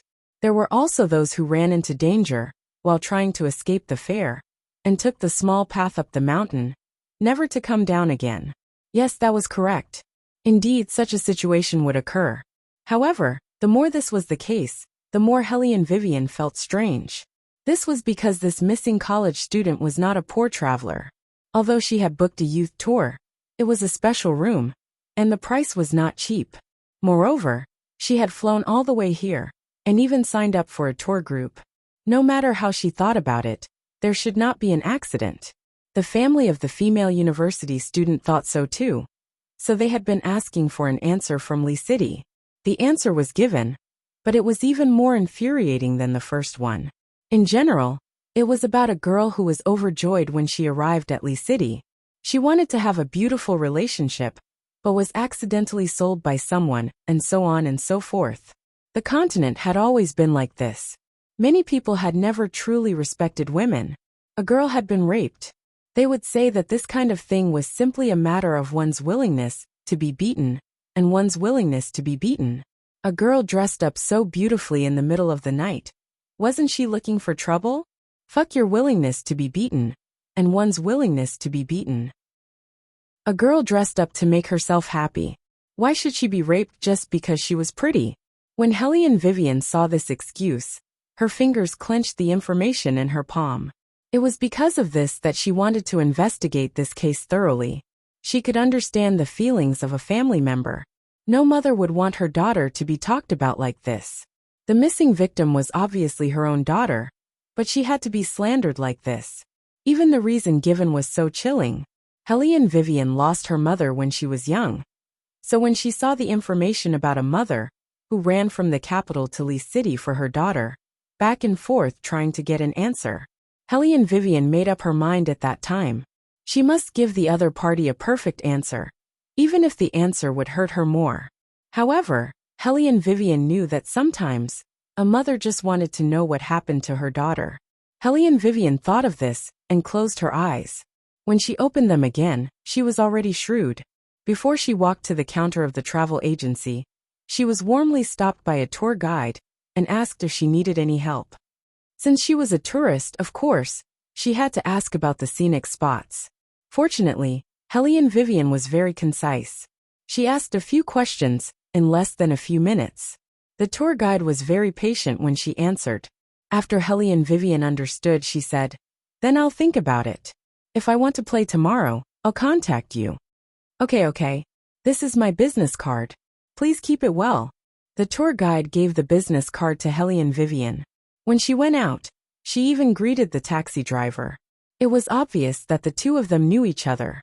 The taxi driver looked at Helene Vivian from the rearview mirror and said, "What did I say? We are all from the same company. We are very formal. Don't worry." Helene Vivian was the only one who got out of the car to ask. The two little ones and a certain highness were sitting in the car. They didn't even listen to the driver's words. When they arrived at the place where they lived, Bailey Shangxia smiled at the driver. That smile was full of evil, as if the other party had already become the food on his table. Baligaju knew that at this time, his eldest son was hungry. He reached out and picked the little one up. His voice was a little cold. "You want to eat everything? Where are your dining etiquette?" The driver thought that the child had seen the bread in his car. He shook his head and smiled. Very disapprovingly, he continued to turn his head to Helene Vivian and told her to contact him when she made a decision. He could pick them up at 8 o'clock tomorrow morning. Helene Vivian replied, "Okay." Only then did the driver start the car. Qingchen watched from the side and shook her little head like a little adult. She thought to herself, if you don't leave now, you will be left with a corpse. What an ignorant driver. He actually dared to ask the family of 4 to sign up for a group tour. He could imagine what kind of scene would be tomorrow. He had to prepare more chocolate so that he could sit by the side and eat chocolate while watching the show. On the other side, Bailey Shangxia was not angry that there was no food. He turned around coolly and held Qingchen's hand. In his heart, taking care of his little brother was more important than eating. Chapter 925. Helene Weiwei finished checking in and conveniently took her luggage upstairs. As a result, His Highness was once again looked down upon by others. Under everyone's piercing gazes, a certain highness walked up the stairs with a clear conscience. In fact, the luggage was nothing to Helene Vivian. If it was really heavy, Baligaju wouldn't have asked her to carry it. Since Helene Vivian performed very well, His Highness was prepared to give her a very beautiful surprise tonight. Helene Vivian didn't know what His Highness was thinking. If she knew, her mood would definitely be indescribable. because what His Highness described as a pleasant surprise, to Hellion Wei Wei, was usually a shock. Hellion Vivian didn't need to worry about the two little ones. The family room was on the second floor. It was a beautiful small attic. The room was very large and had an ancient style. It leaned against the mountain, and one could overlook the ancient city when they opened the window. The small leather suitcase in Bailey Shangxia's hand had been taken up by Hellion Vivian. He was only responsible for holding Qingqin's hand, who was still a little shaky when she walked. As a good brother, Bailey Shangxia was very attentive to Qingqin. He was afraid that Qingqin would fall, so he almost followed by Qingqin's side. His short legs moved forward like a little gentleman. He turned around and held Qingqin's hand as they walked up the wooden stairs step by step. Compared to Bailey Shangxia, His Highness was really a stark contrast. In the family room, the children were prepared with wooden bunk beds. Bailey Shangxia was sleeping on the top bunk. In a flash, he sat on the top bunk and placed his little pillow properly. Then he helped little Qingqin change his clothes, buttoned up his shirt, and prepared all these things before heading out for dinner. In the past, Qingqin always wore her own clothes. She couldn't fix her sleeves properly. Now, she sat on the bed obediently and stretched out her small arms for Bailey Shangxia to help her. Hellion Wei Wei looked at her two sons. She could not help but hug both of their little heads and give each of them a kiss. Qingqin stretched out two small hands and pressed his head. "Beauty Vivian, my hair is going to be messed up by you. You can't just kiss a gentleman, do you understand?" I know, Hellion Vivian said perfunctorily and kissed that little head again very insincerely. Qingqin still liked how close Hellion Vivian was to him. She nestled in Bailey Shangxia's arms with a smile. Bailey Shangxia also found the feeling of the past. He vaguely remembered the past. At that time he was still in his mother's belly, holding his younger brother and talking. His mother rubbed her belly like this, looking forward to their birth every day. Hellion Vivian naturally kissed Bailey Shangxia, and she kissed him twice at once. Baligaju watched from the side. He was originally sitting on a wooden chair on the observation deck, shaking a glass of red liquid in his hand. After seeing Hellion Vivian's actions, he raised his eyebrows. However, he reached out and put down the goblet. Then, he strode over to Hellion Wei Wei's side. His Highness thought that according to this situation, after kissing the two brats, she would kiss him. Unexpectedly, after Hellion Vivian kissed the two brats, she went straight to put away her luggage, completely ignoring the man who was already standing behind her. Baligaju's eyes darkened. He looked at the luggage, as if he wanted to throw it out of the window. The two brats could only sense their father's thoughts. They looked at Baligaju, who was standing in the same spot with narrowed eyes, and laughed. Their little faces were full of gloating. Their father must have never thought that he would be the one who would lose out in the end, when he let their mother carry the luggage. Baligaju glanced over and curled his lips coldly. These two brats were not worth his attention. He only needed to care about one person. In the middle of the family room was a hall. Hellion Vivian had to put her luggage behind a wooden sliding door. Baligaju strode in with his long legs. He was very fast. With one hand on the wooden door behind him, he pulled Hellion Vivian's arm with the other. With the strong force of his wrist, she fell into his arms just like that. The tip of her nose was pressed against his chest. Under her palm, she could hear the continuous sound of his strong heartbeat. His breath still lingered between her lips. Hellion Vivian pressed down on his hand. "Hey, I'm still packing my luggage. That's why I came to help you." Baligaju hugged her without any intention of letting go. Did he need to kiss someone to help him pack his luggage? Hellion Wei Wei tried to push him away with her hands. Who knew that he would reach out his hand and press down on her back forcefully? She fell back into his arms again, closer than before. He had no intention of letting go of her at all. The strength in his arms did not decrease in the slightest. Instead, his clear peach blossom eyes became darker and darker. It was as if there was a fire burning in them, making one's mouth dry up. In the next second, that handsome face pressed down on her. The cold aura was more wanton than ever before. It was as if he finally couldn't bear it anymore, and exploded all his worries.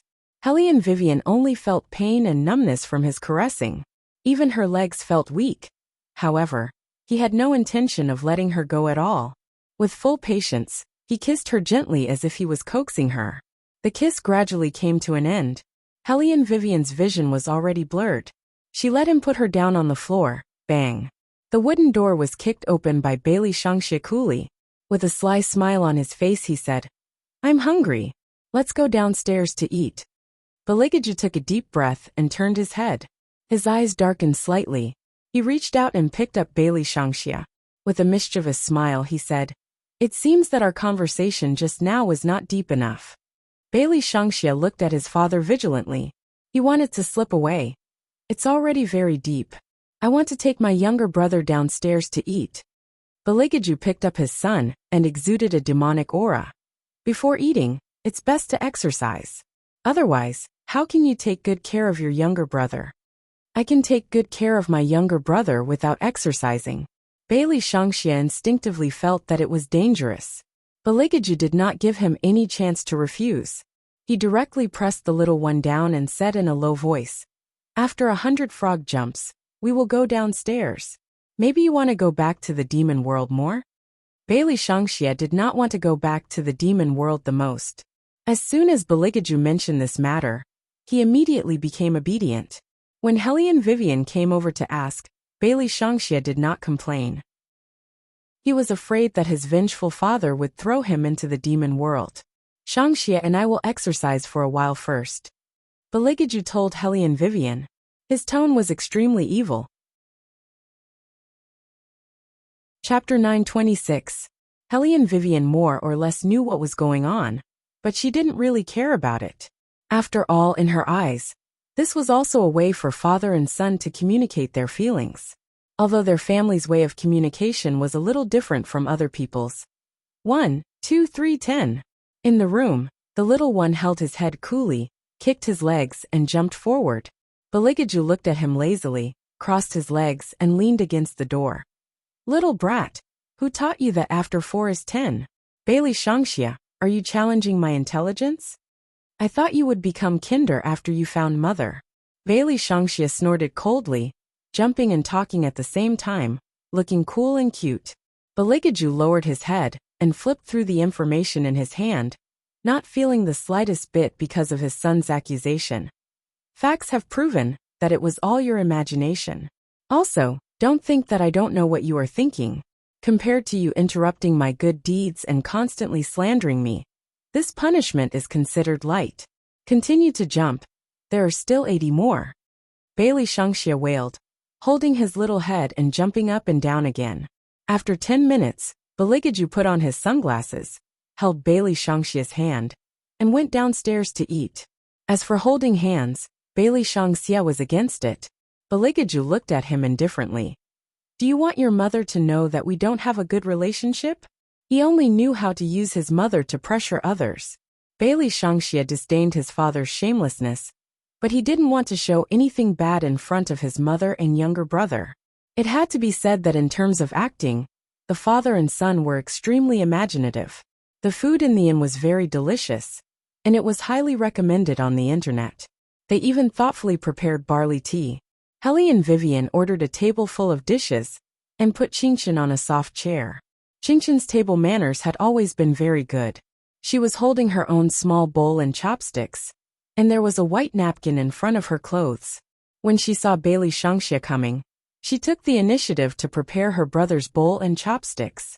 Bailey Shangxie had always been indifferent to human food. Other than chocolate and ice cream, he basically ate nothing. They were slightly better off than vampires. Demons could still eat, but vampires couldn't ingest anything other than fresh blood. They couldn't even see the sun. Bailey Shangxie also hated sunlight, and so did his father. If one wanted to pass through the space-time gap, they would have to pay a certain price.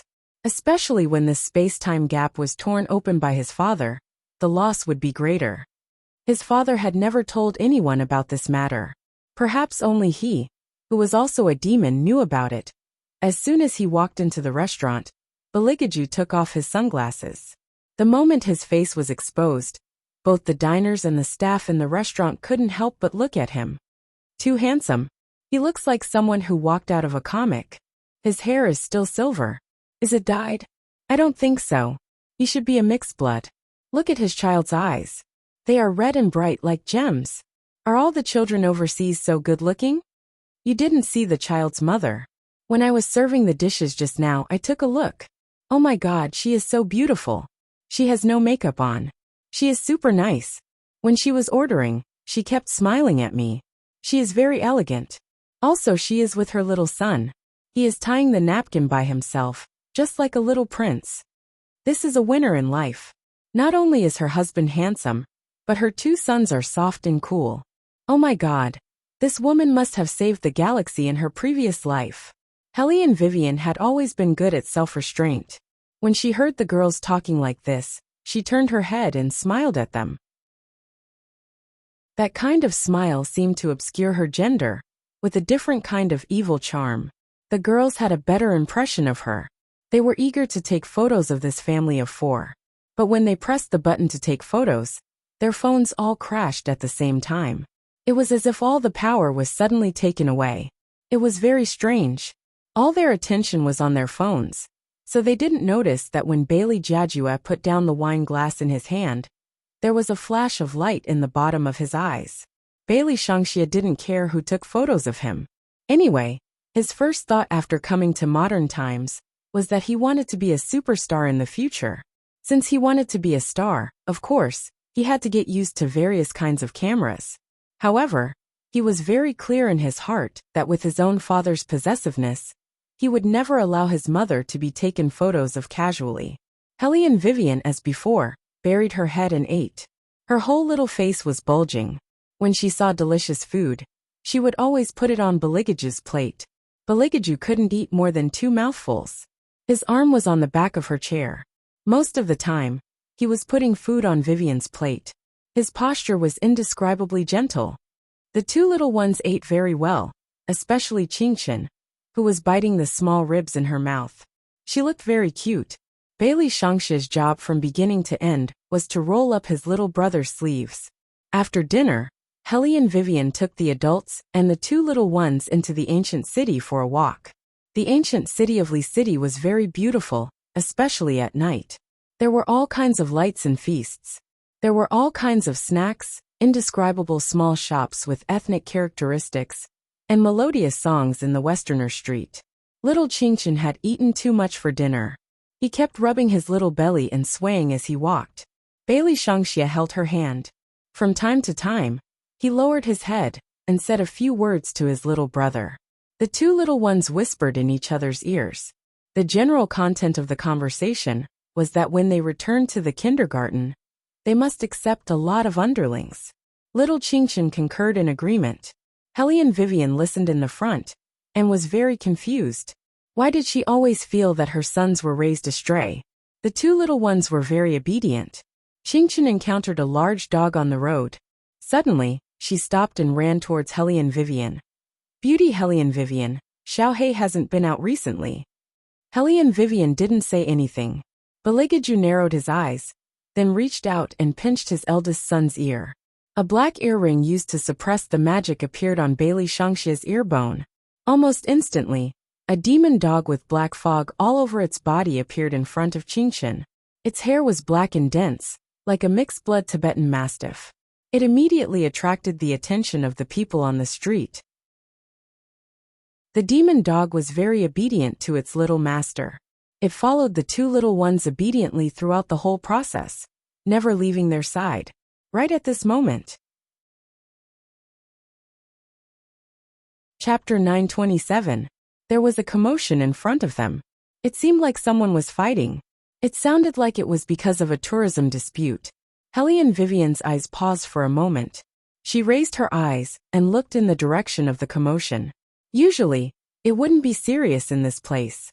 After all, it was a key scenic spot and was protected. However, the situation was a little bad. Because it would take some time for the police to arrive, the situation would be a little difficult to control. It was like a family of 4 was traveling. But unlike Helene Vivian and the others, there was an old lady in the other party's camp. The old lady was so scared that her face turned pale. She was afraid that her son would be beaten, so she kept saying, "Forget it, forget it." The other group of people were like bandits. They looked at the middle-aged man in front of them arrogantly. Although they lowered their voices, they could be heard around them. I'm telling you, don't be a busybody. Otherwise, we won't let you out of this place. The middle-aged man's conditions should be considered well off. He was wearing a suit, and his face was red as he said, "Call the police." When the leader heard that he was going to call the police, he surrounded him even more tightly. Not only did he beat him, but he also wanted to kick the old lady aside. However, just as that person raised his hand to kick the old lady, someone grabbed his arm. It was Hellion Vivian. She looked at the man, and there was a cold light in her eyes. You even hit an old lady? Are you still a man? The leading man turned his head and looked over. Originally, his face was full of fierceness, but after seeing Wei Wei's appearance in a flash, it became ambiguous. With a teasing expression, he made a yo sound and wanted to turn his hand around and touch the back of Wei Wei's hand. But before he could do that, his whole body froze. 3 figures stood in front of him. 1 was big and 2 were small. All of them were looking at him with the same gaze. There was a faint light in their eyes, like sticky blood flowing in them. The man didn't know why, but he had the illusion that he was nailed to a chopping board and would be cut into pieces at any time. Very soon, almost in the next second, he realized that it wasn't an illusion. This was because the eyes of the person standing in front of him were really blood red. The enchanting aura hidden in the darkness slowly dispersed from his eyes. His handsome face was so pale that there was almost no trace of blood. The fangs that represented evil grew in his mouth. The cold aura that was filled with dense killing intent spread out from his face that was shrouded in black fog. A bloodthirsty cruelty filled the air. That person's mouth still had an evil smile. His voice was low like a beautiful melody. Do you want to die? The leader shuddered at first. After all, the evil aura coming from Beligaju was too heavy, so heavy that no one could bear it. But soon, that person snorted coldly, because he had already seen the auxiliary police coming from a distance. In Lee City, no one had ever dared to say such words to him. He was someone who had connections with that person, so who wouldn't give in to him? Even if the other party was a foreigner, they would have to listen to him in Lee City. You better get out of my way. Don't be a busybody who doesn't know how to say harsh words.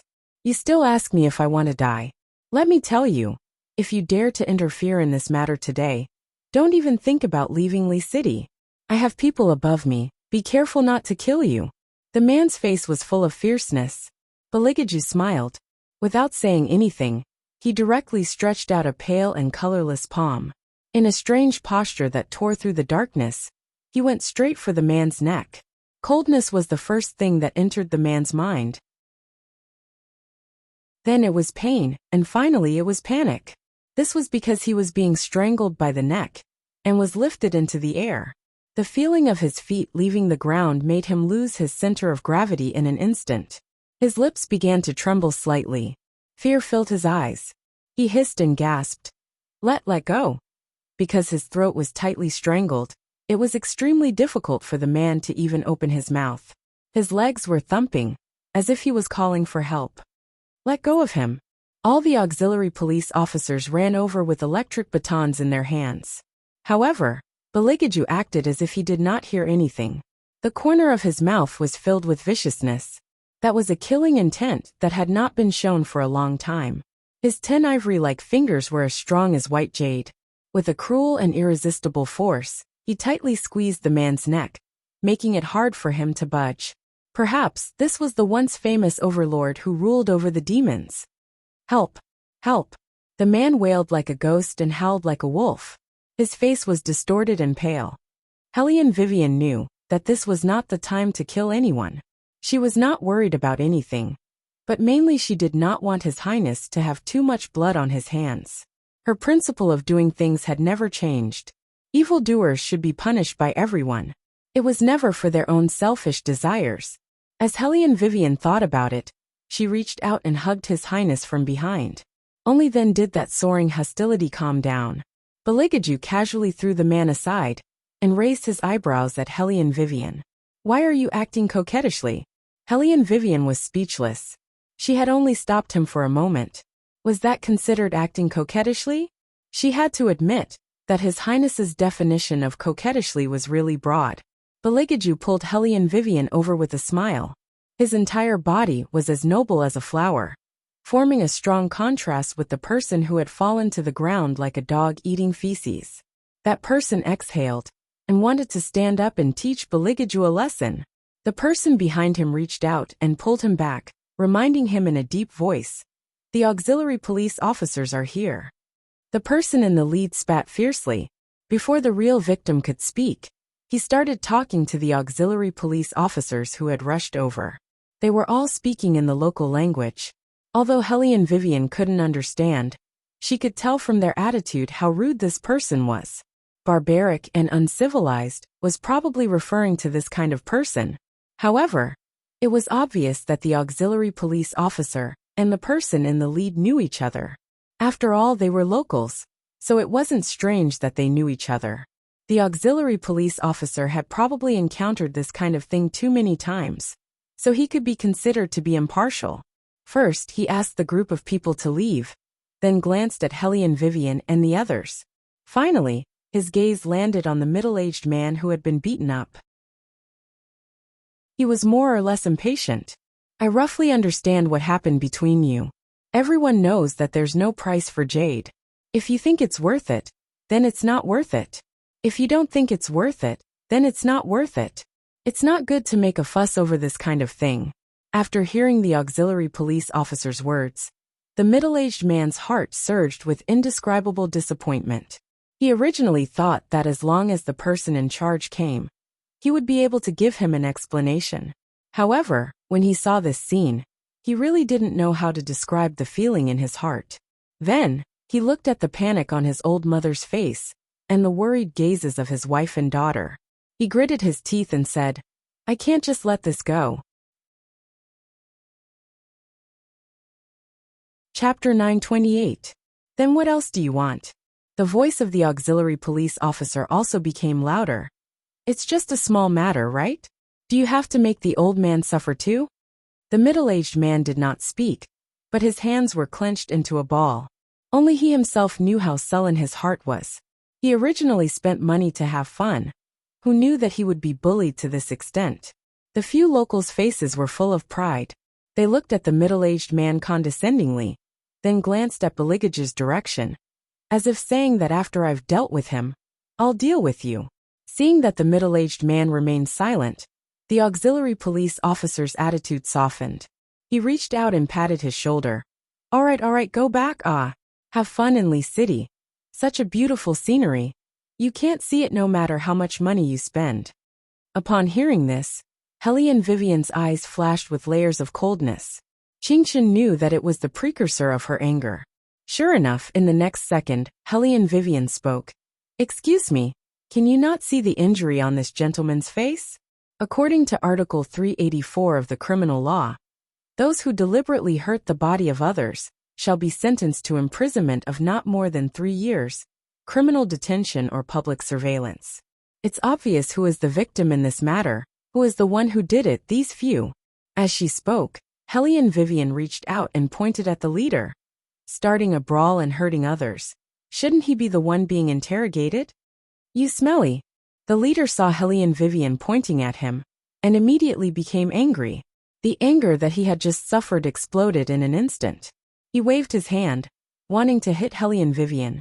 This time, without waiting for Beligaju to make a move, Hellion Vivian directly grabbed the man's wrist, using a lot of strength in her fingers. The man grimaced in pain and shouted, "Ouch, ouch, ouch. You let go of me." Bang! Before the man could finish, Hellion Vivian kicked him. The kick was handsome and accurate. The speed was so fast that the man was kicked half a meter away before he could react. The auxiliary police officers were annoyed. They picked up the stun batons and pointed at Hellion Vivian. "You, legitimate self-defense." Hellion Vivian cut them off. "What? If you want to arrest me, that's fine. I can sue you for not only not helping the victims during the enforcement of the law, but also helping the local hooligans. I think no matter where you are, a lawyer's license will be useful. What do you think?" The auxiliary police officers knew that in their line of work, they could provoke anyone but a lawyer. Lawyers were different from ordinary people. They knew the law too well. If this matter really got out of hand, it would not do them any good. Even though they were hot-blooded, when the auxiliary police officers saw that the situation was not right, they did not act like they did in the past. They just looked at each other and said, "Madam, in the end, what happened today is not a big deal. There's no need to make it a big deal. Let's all take a step back. At most, I'll ask these people to apologize to you. He really should apologize, but not to me. He should apologize to his family." Hellion Vivian's voice was faint, but there was an irresistible sense of oppression. The auxiliary police officers weighed the pros and cons. They looked at the leading man and reprimanded him. "Hurry up and apologize. After you apologize, this matter will be over." The leader of the group knew what the auxiliary police officers meant.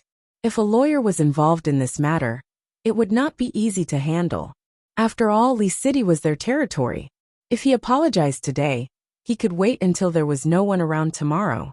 He could cover the heads of these people and beat them up, and they might not know about it. He had a plan in his mind. He smiled and started to call the middle-aged man who was beaten up brother. "Brother, none of us wanted to make this happen. This time, it's my fault. I was angry too. Think about it. Buying jade is like eating. There's a price tag. You're willing to buy it, but after you've bought it and eaten it, you say you don't want it anymore. I'm not the one who sold the jade, right? How do you want me to retreat? Look, we came out to play. Isn't it just to have fun? Don't let your old mother, wife, and daughter suffer with you." On the surface, it sounded like an apology, but in fact, anyone who has been in society knew that one must consider all aspects before doing something. After all, the middle-aged man was unfamiliar with Lee City. If it wasn't for the appearance of a lawyer, the auxiliary police officers would only play down the matter and not get an apology. If he insisted on getting justice, he would probably get revenge in the end. Like what the other parties said, they wouldn't even be able to leave Lee City. He didn't have anything to do with himself, but he still had his wife, daughter, and mother. If they were injured and dragged up like just now, he really couldn't do anything. This time, he would just treat it as a lesson. The middle-aged man reluctantly agreed to reconcile, and this matter finally came to an end. But it was obvious that those people were eyeing Hellion Vivian and the rest. When the high school student and the old woman who bought fruits saw this, they whispered to Hellion Vivian and the rest to leave as soon as possible. It would be best to leave today. Otherwise, when the auxiliary police officers were gone tomorrow, this group of people would have no scruples and would definitely find trouble with them. They were all locals, but the difference was obvious. Hellion Vivian liked the ancient city of Lee City very much. It made people feel comfortable, and some children and old people were also very warm and honest.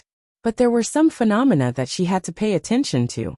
Perhaps this could be a breakthrough. Hellion Vivian's eyes flashed.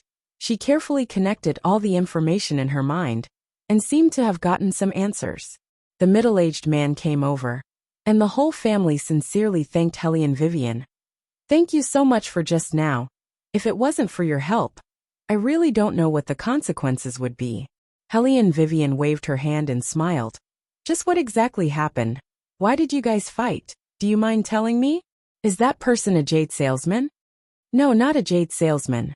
The middle-aged man squeezed out a smile on his face. "They are more deceitful than jade salesmen. They are just like vampires. There is no difference. I am very grateful to these people, and the locals. It is very beautiful here. But my next plot is to remind the girls who come here to play in the future to pay attention to their safety. I hope you can play well in the future. Good night." Chapter 929. If they're not selling jade, then who are they? Hellion Vivian raised her eyebrows. The middle-aged man and his mother looked at each other.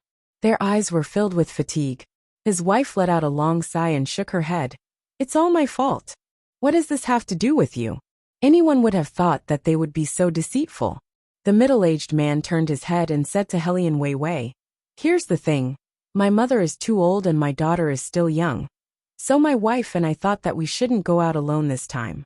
Everyone said that the scenery in Lee City is great, so after we arrived at Kunming, we took a train and arrived here. Everything was fine at first, but after we arrived at Lee City, there were very few regular taxis near the train station. Most of them were taxis doing business. We really felt the enthusiasm of Lee City, so we took a taxi. The driver didn't ask for a lot of money, but he was very nice and introduced us to the scenery along the way.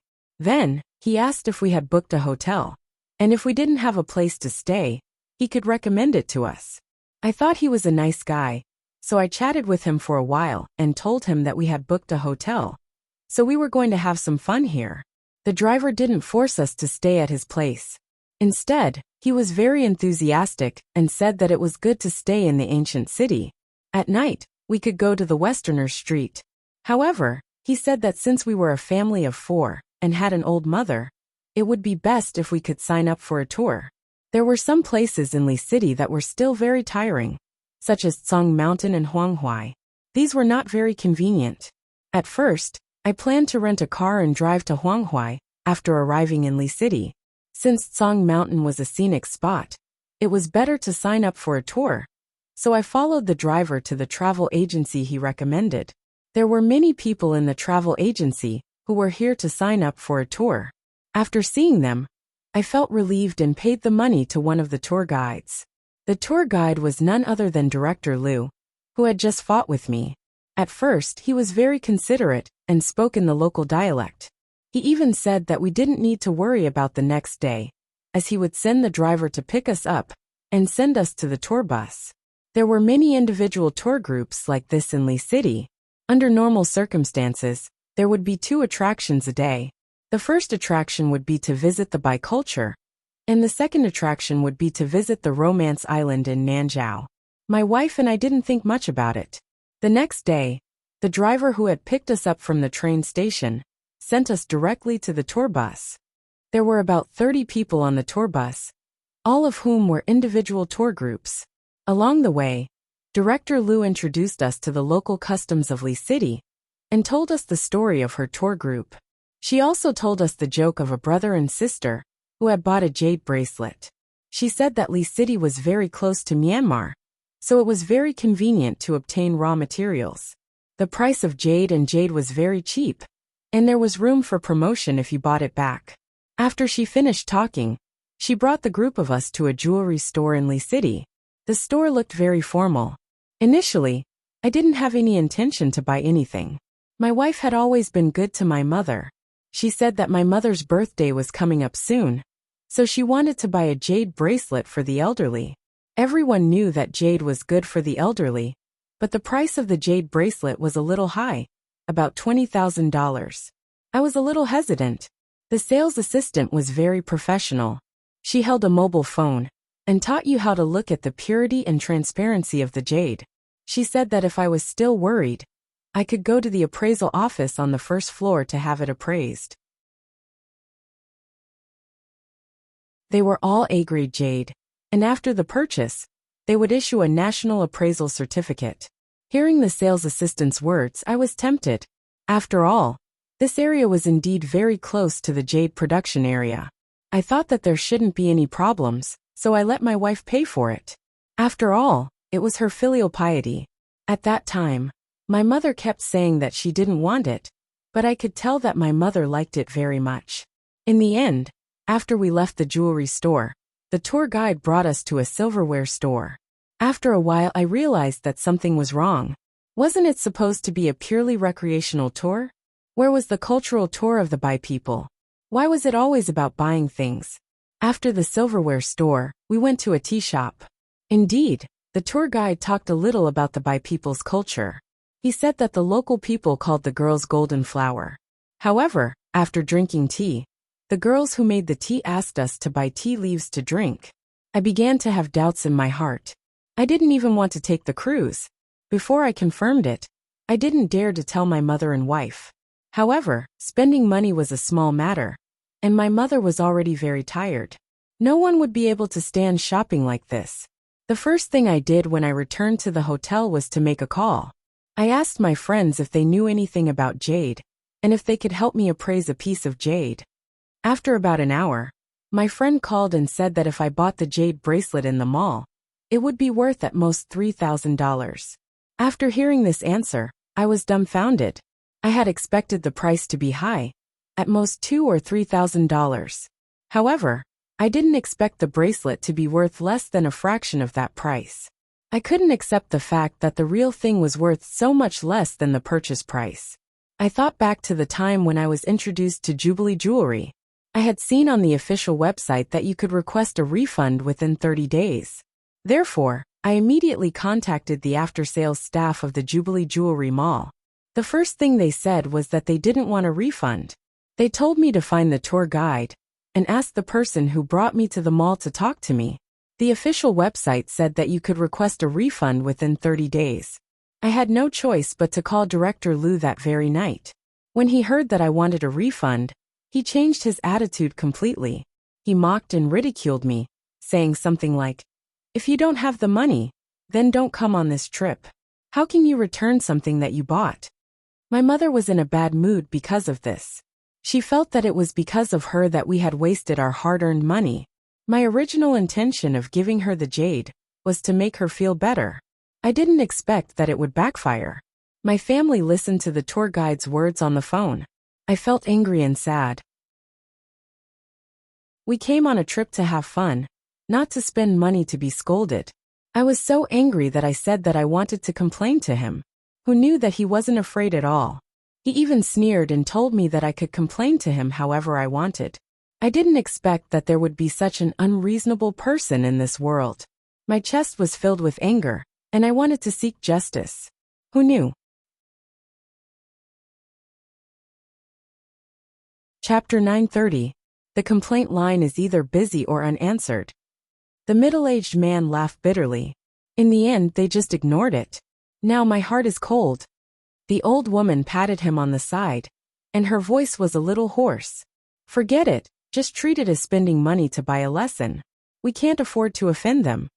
The middle-aged man accepted his mother's words, but the mood of the family of four was not good. Helene Vivian looked at them. Her voice was very light, but her eyes were filled with tenacity. She walked in front of the old woman and said, "Granny, don't worry.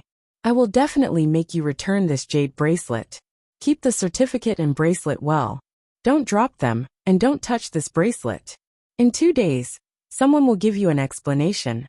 When the old woman heard Helene Vivian's words, she was very moved, but she still shook her head. "Miss, if you help us like this, those people probably won't let you go. I know you're a lawyer, but you're a girl after all. What if something happens?" Helene Vivian knew that the old woman was sincerely concerned about her. She chuckled and pushed Beligaju forward. "With him here, Granny, don't worry. My husband is very powerful and can fight very well. I'm not afraid of them." Beligaju did not expect that someone would push him forward. He looked back at her fluffy head. Hearing her call him husband was pleasing to the ear, so he let her be. However, even if a certain highness was indulgent, it was difficult to hide his nobility. After the old woman looked up and saw him, she kept praising a certain highness for his handsome appearance, just like on TV. Then, she looked at the pair of little people standing behind Helene Vivian, and liked them very much. The middle-aged man saw that his mother's mood had improved a little, and the depression from before had dissipated a lot. He didn't know why, but it was probably because the couple in front of him looked too different. A glimmer of hope rekindled in his heart. Perhaps this jade bracelet could really be returned. Helene Vivian asked the middle-aged man some other things, and the middle-aged man told her everything as usual. After about 10 minutes, the two families separated. One family went to Renmin Road, and the other family went to Westerner Street. Qingchen walked unsteadily beside Beligaju, trying hard to keep up with her father's pace. Beligaju's attitude towards the two little ones was the same, a free-range policy, so don't expect him to hold Qingchen's hand. Because if there was a gap, a certain highness would basically directly grab the little one by the collar and walk forward. Qingchen swayed her two short legs, and was carried by her father like a plastic bag. After blinking twice in a daze, she turned her head to look at Helene Vivian and Bailey Shangxia. As the older brother, Bailey Shangxia was the one who understood his father's character the best. He quickly rescued his younger brother from a certain highness's hands, and then clumsily carried his younger brother forward. When he was young, He was carried around by his father like a plastic bag. He definitely could not let his younger brother suffer the same, because that would be really stupid. Little Qingchen was being carried by his brother, who was only a head taller than him. When he spoke, he had to turn his little body. His childish voice was filled with logic and rigor. Pretty Wei Wei. This whole thing was a setup from the beginning to the end. That uncle must have been deceived by the driver and the tour guide. Qingchen spoke very casually, and did not forget to take a bite of the chocolate cake that Bailey Shangxia handed to her. This was the most important thing. The two little ones used their own pocket money to buy 6 pieces of chocolate cake. Originally, they planned to eat it when they went back, but now it seemed that they could not hold it in. Hellion Vivian rubbed the little one's head. Qingchen had many inhuman abilities since she was young, among which were photographic memory and rapid thinking. Although she did not seem to have any demonic nature, in fact, all ghosts would automatically avoid her when they saw her. This was also the reason why she was not worried when Qingchen went missing from the beginning. Now this matter was just like what Qingchen said. Both the driver and the tour guide were problematic. The drivers were responsible for running around the periphery. When they encountered tourists, they were very enthusiastic to let the tourists let their guard down, and then pretended not to easily lead the tourists to the travel agency. In fact, there were already tour guides there. These drivers must have gotten a lot of benefits in the middle. Although she did not know how they divided the benefits, it was obvious that the whole thing was a trap from the beginning. This kind of situation should be common in Li City. Otherwise, they would not have encountered the same situation at the airport. If this was the case, then the missing female university student. As if thinking of something, Hellion Vivian's eyes suddenly darkened, and then she smiled meaningfully. Well, today's shopping time is over. Now go back to sleep. Tomorrow we will follow the driver to see who is behind these tour guides. Tomorrow? For the people who dared to have designs on Hellion Vivian, a certain highness would not wait until tomorrow to deal with them. After arriving at the inn, while Hellion Vivian was washing up, Baligaju, who was originally lying on the bed and flipping through a magazine, reached out and put the magazine on the bedside, and then slowly tidied up his sleeves. The two little ones had just come out of the shower. Qingchen's hair was still wet, and she was wearing a long bathrobe. She shook her little head twice, and turned around to ask Bailey Shangxia, "Where is father going?" "Hunting." When Bailey Shangxia said these 2 words, a bloodthirsty red light flashed through his eyes. Then, with a cool face, he took the hairdryer that was bigger than his hand, and blew Qingchen's hair one by one. Qingchen was very obedient. She sat on the bed with her 2 little legs crossed, and poked her little palm again and again. When Hellion Vivian came out to get the shower gel, she saw this scene, and did not notice that the bed on the left was empty.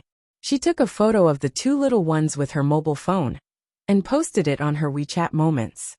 The older brother is blowing his younger brother's hair, and his little face is very serious. In an instant her WeChat moments blew up.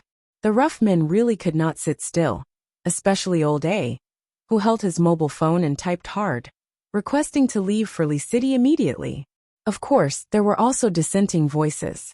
In fact, Hellion Vivian rarely used WeChat, but she would only post a status when she thought of it.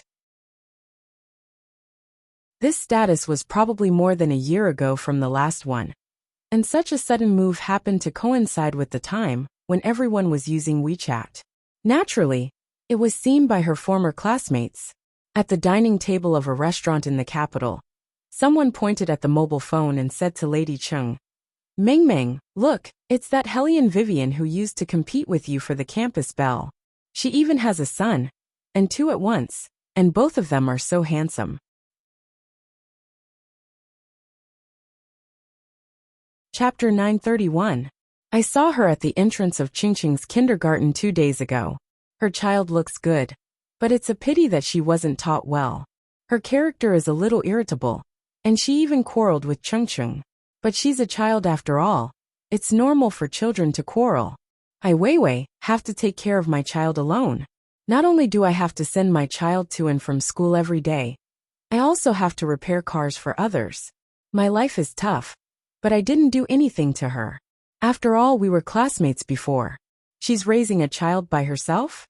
A few people present exclaimed in disbelief. The person on the phone couldn't believe it. How could this be? Where's the child's father? Li Meng shook her head and said in a noble manner, Then I don't know. You know me. I don't like to ask about other people's family matters. So I just greeted Wei Wei and didn't talk much. Seriously, she used to be our school belle. She was very mysterious when she was in school. Do you remember? At that time, we all thought that she came from the military compound. Back then, one of her clothes was enough for us to buy several of them.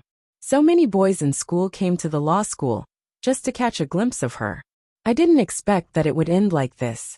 Someone sighed and shook their head. Li Meng smiled and said meaningfully, What can you tell when she's in school? After all, she was still young. It's natural for her to use all kinds of methods to get attention. Meng Meng is right. The long-haired woman sitting next to the upper-class woman curled her lips and said in a disdainful tone, How can a child who really came from the military compound be recognized by others? Like Meng Meng and I, we never talk about our families. Unlike a certain someone who was very impressive when she was in school.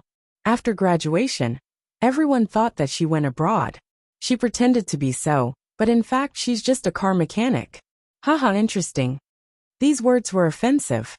Meng Meng glanced at her and lowered her head to take a sip of the coffee in her hand. Cece, it's normal for some people to be vain. Perhaps Wei Wei has her difficulties too. The class reunion is in a few days, and I've asked her out. When the time comes, if she has any difficulties, we should help her if we can. Meng Meng, you're the best. Someone held Meng Meng's hand and asked, Is Hellion Vivian really repairing cars? That's so dirty. You'll get gasoline all over your body. Li Meng sighed and put down the coffee cup in her hand. It's not just dirty. That kind of work is not something a girl should do. When the class reunion comes, you will see. She has been living outside for so many years, but she doesn't even have a car. I'm afraid she has to rent her house. It's dangerous and tiring to send her child to school on a motorcycle. TSK. Who would have thought that the great talent of the law department would end up like this? The person who called Du Cece shook her head and blew on the hot coffee in her hand. That's why it's better to be a person and not be too arrogant. When so many people in our school were chasing after her, she didn't even look at them. She always put on airs. Now, she's an old woman and has to take care of her own child. What will she do in the future? Li Meng smiled. That's why we have to help her. When the time comes, we must let Wei Wei join the student union. We can't let her slip away. These words sounded like they were for Hellion Vivian's good. However, if one carefully analyzed the meaning behind those words, it was not difficult to understand what Li Meng was thinking. Perhaps some girls would be like this. After entering society, no matter how many years had passed, they would want to compete with each other to see who was better. Moreover, Li Meng had always held a grudge against Hellion Vivian. At that time, Hellion Vivian was better than her in every aspect. Originally, Li Meng was such a high and mighty girl. She was born in an authentic military courtyard. Although her father's position was not very high, with her appearance, she was definitely a beauty who crushed everyone. However, ever since she was in the same class as Hellion Vivian, all her advantages disappeared. Fortunately, she was popular among the girls, and was much easier to get close to compared to Hellion Vivian. However, the man she liked the most rejected her, and told her personally that he liked Hellion Vivian. Even though she had clearly rejected him, the only person in his heart was Hellion Vivian. Until now that man was still single. He was the school hunk of their school. After graduation, he would often be invited back to the school to give speeches. Not to mention his background, just his current achievements were enough to make many women infatuated. It was time to break that man's fantasy, and let Xiao Zifeng see that the girl in his heart was no longer who she used to be. She was just a poor car mechanic. Thinking of this, Li Meng could not help but smile. She was really looking forward to the upcoming class reunion. That scene would definitely be very satisfying. The few girls then changed the topic to other topics. Everyone's expression was a little subtle. The night outside the window was getting darker.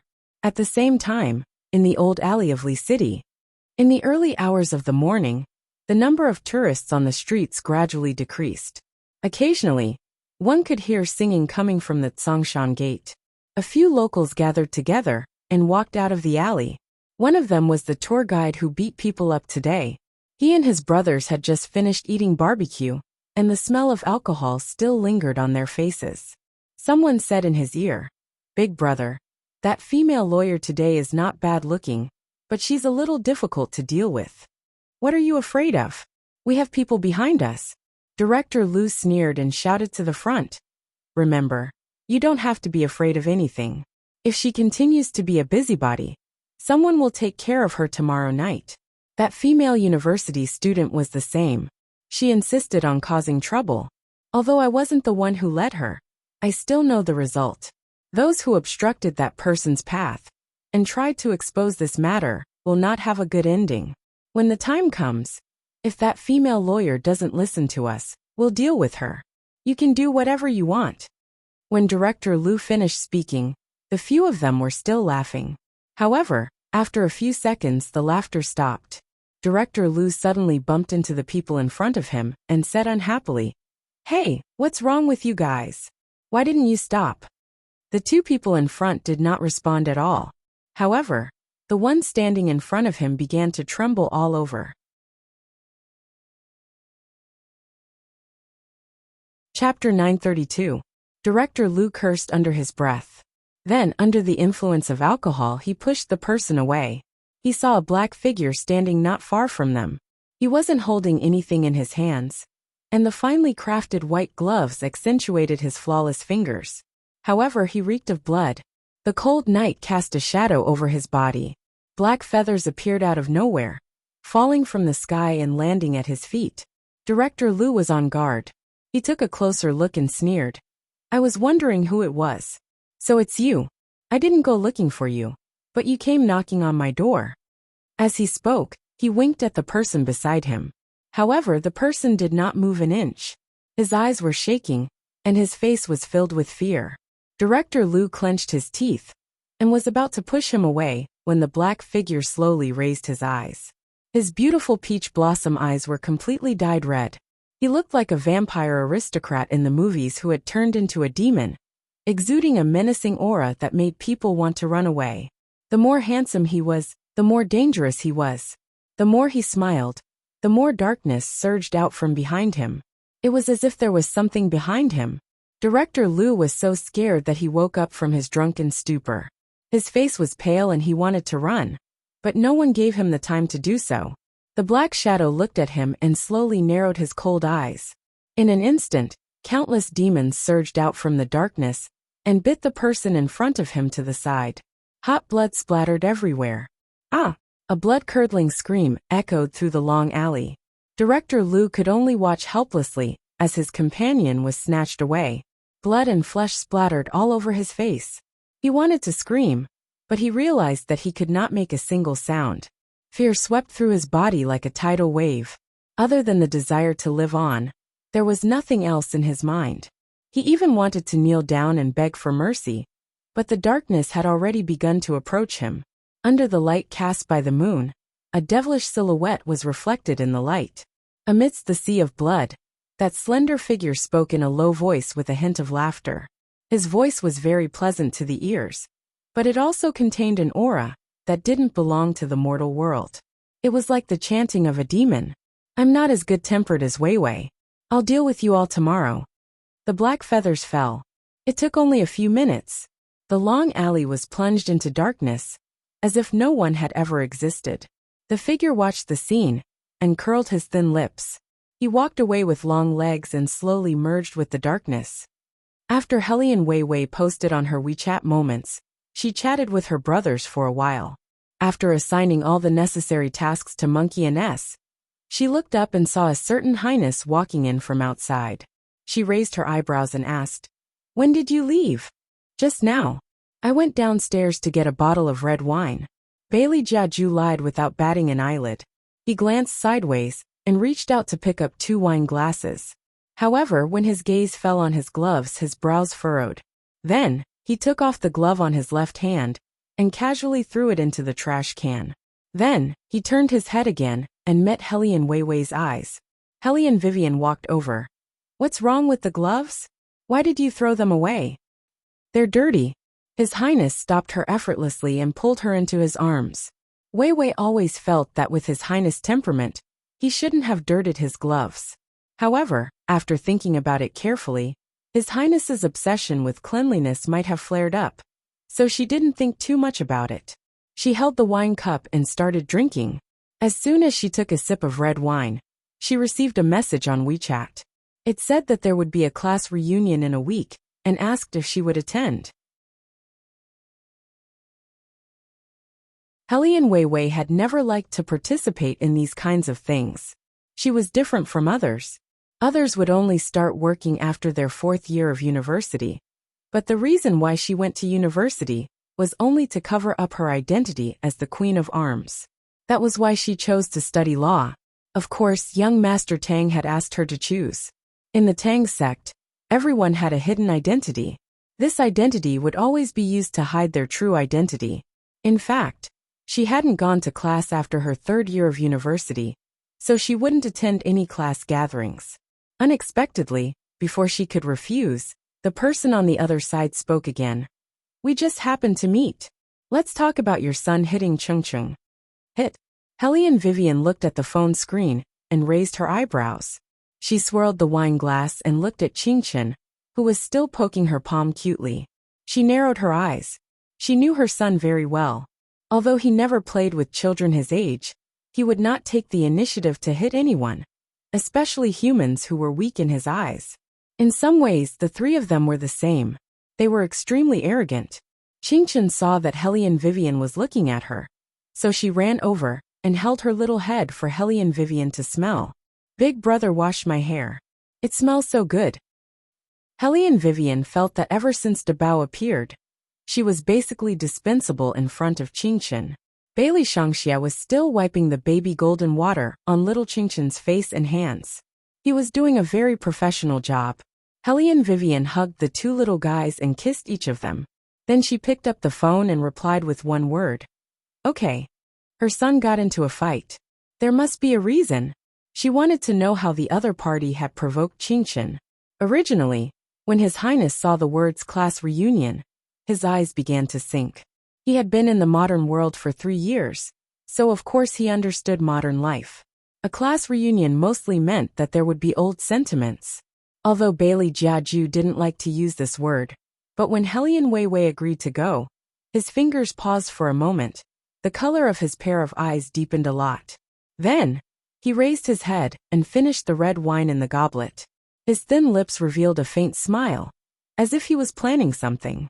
Bailey Shangxia knew his imperial father the best, including why his imperial father's gloves were dirty.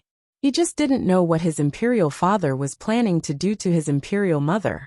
In short, his father was a shameless and pretentious person. Apart from his mother who would spoil him, the rest would only be afraid of him. Hellion Vivian did not know that the content of her WeChat had been seen by His Highness. She lowered her head and arranged for the two little ones to sleep. She planned to settle the matter in Li City tomorrow, and then fly back to the capital.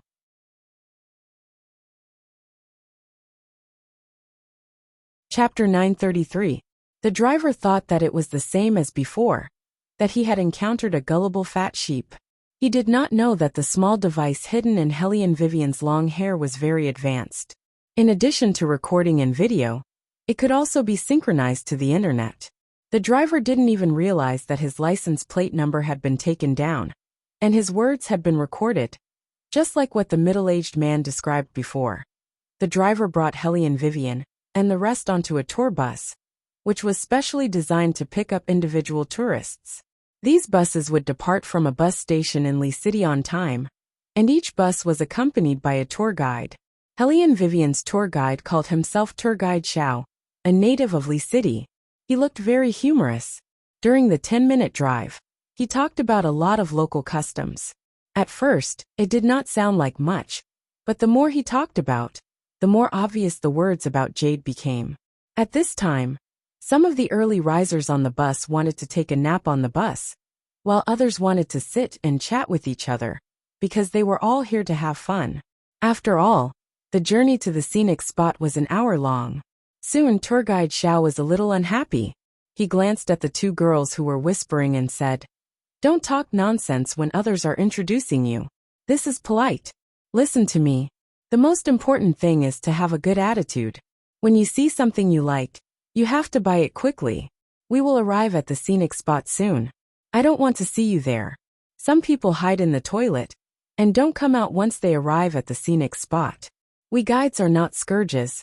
We don't have to be afraid of spending money when we are out to have fun. The things here are all good. Everyone knows that this place is close to Myanmar, so buy whatever you can." The whole thing was about Jade. Helly and Vivian could feel that the two girls sitting behind her had a conflict in their hearts when they heard the tour guide's words.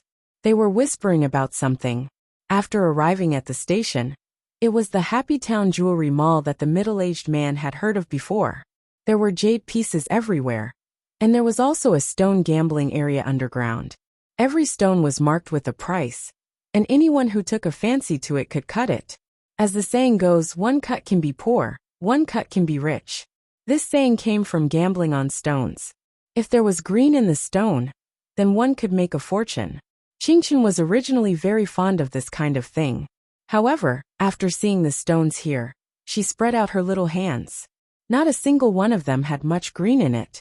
Since he was no longer interested, he obediently followed Bailey Shangxie's lead and strolled around, looking at this and that. After taking a stroll, she returned and reported to Helly and Vivian, "I've seen all of them. Basically, the price of each piece of jade is inflated. The foot-grinding jade that Uncle Monkey gave me previously is estimated to be sold for 40,000 yuan here. However, Uncle Monkey said that he only spent 4,000 yuan when he received it. It's so expensive here." "That's right." Helly and Vivian smiled evilly, then pressed the Bluetooth headset. "Monkey, are you there?" On the other end of the phone, Monkey immediately stopped playing League of Legends on his computer and said excitedly into his earpiece, "Boss, is Little Boss looking for me? I knew Little Boss can't do without me." "Get lost." Olde pushed Monkey away. "Little Boss should be looking for me, not you." Helly and Vivian could not help but hold her forehead. She waited for the other side to quiet down before saying, "Okay, let's get down to business. Monkey, find out who is the owner of Lee City's Happy Town Jewelry Mall, and what's the relationship behind it. Once you're done, send me a photo. I have 10 minutes. After 10 minutes, I want to see all the information about this place." Yes. When they entered working mode, the rough men were obviously different. Monkey was in charge of the invasion, while the others were in charge of the armed equipment. They had obtained the authority from young Master Tang. Once the evidence was conclusive, they could immediately arrest the relevant personnel in secret. Such an operation was S-level in the mainland. The S-level meant that no one would get the news, and all the deployment would be done directly by the Tang sect. Therefore, the sky above Lee City was still calm and peaceful. Almost an hour later, tour guide Xiao walked over. When he saw the two female college students empty-handed and did not buy anything, his attitude immediately became very bad. He said to the two female college students with a cold face, "Both of you are here to enjoy the service, but the two of you are so good, not buying anything. Next time, don't come out to travel, it's better to stay at home." No one was willing to be talked to like that. One of the two female college students had a stronger temper and said directly, "We are here to travel, not to shop. We don't buy anything if we don't want to." When tour guide Xiao heard this, his nostrils suddenly widened, and he suddenly looked a little fierce. "Little girls, don't be so rash. Buying something is to ensure your safety." Seeing him like this, the other one was suddenly a little scared and reached out to pull her companion. A few tour guides looked over at the same time. They definitely did not look friendly. After all, they were all girls. If they were to quarrel outside, they would be the ones to suffer. Tour guide Xiao saw that they had shown their weakness and would not make any more trouble, so he impatiently asked them to stay at the side. He then turned to look at Helly and Vivian's family and saw that their hands were empty-handed. He sneered and walked to Beligaju.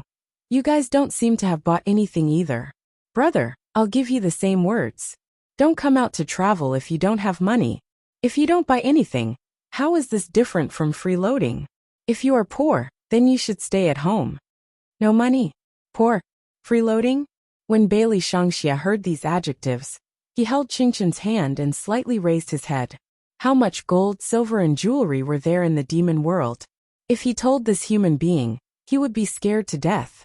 Moreover, when he was in England, in order to find his mother faster, his father had already done a lot of things in the human world, let alone in China. In his opinion, this human was about to die, because the smile on his father's face was too obvious. It was so obvious that all existences and dark creatures around felt a strong sense of uneasiness, including the two reapers in Qingqin's hand. Is this person stupid, huh? Is he stupid? Of all people to provoke, he just had to provoke the great demon. If he was unhappy, he could destroy the human world. Damn, he was retarded. This kind of person should be immediately taken to the 18th level of hell, so that he would not show off his intelligence in the human world. What? Not talking? Are you scared out of your wits?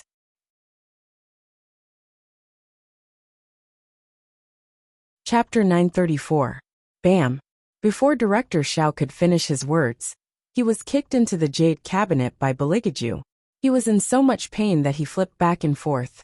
Baligaju tidied up his jacket and stepped on Director Xiao's back with a handsome smile. Didn't you want me to buy something? How much do you think your life is worth? Name a price and I'll buy it. Director Xiao did not expect to meet such a tourist. Usually, the tourists he met either brought their families with them and did not want to make a big deal out of it, or because they were in a foreign country and had to worry about being surrounded if they made a move. Therefore, most of them would choose to swallow their anger and humiliation. Some were even afraid of him. No one dared to come up to him and kick him over. The anger in Director Zhao's heart overshadowed the pleasure. His mouth was full of blood, and he kept coughing. He reached out to the tour guide and the shop assistant beside him, thinking that he must kill this kid and let him know the consequences of offending him. Such a big commotion was bound to alarm the security personnel in the mall and the local auxiliary police station not far away. These auxiliary police and tour guides knew each other. They surrounded Baligaju in 2s and 3s and were about to take him away. Hellion Vivian moved and stood in front of His Highness. Her thin lips curved slightly. You're arresting people without asking for the reason? Are you sure you want to do this? Why do you have to ask for the reason when you maliciously hurt people? The auxiliary police didn't speak. The person in charge of the jewelry mall was impatient. Take him away now. How dare you cause trouble here? Don't you know whose territory this is? Hellion Weiwei glanced at him and raised the phone in her hand. I've recorded the reason for the attack in my phone. Since the auxiliary police are here, I have something to say. This is Director Xiao. He forced people to spend money, slandered others, and humiliated the passengers.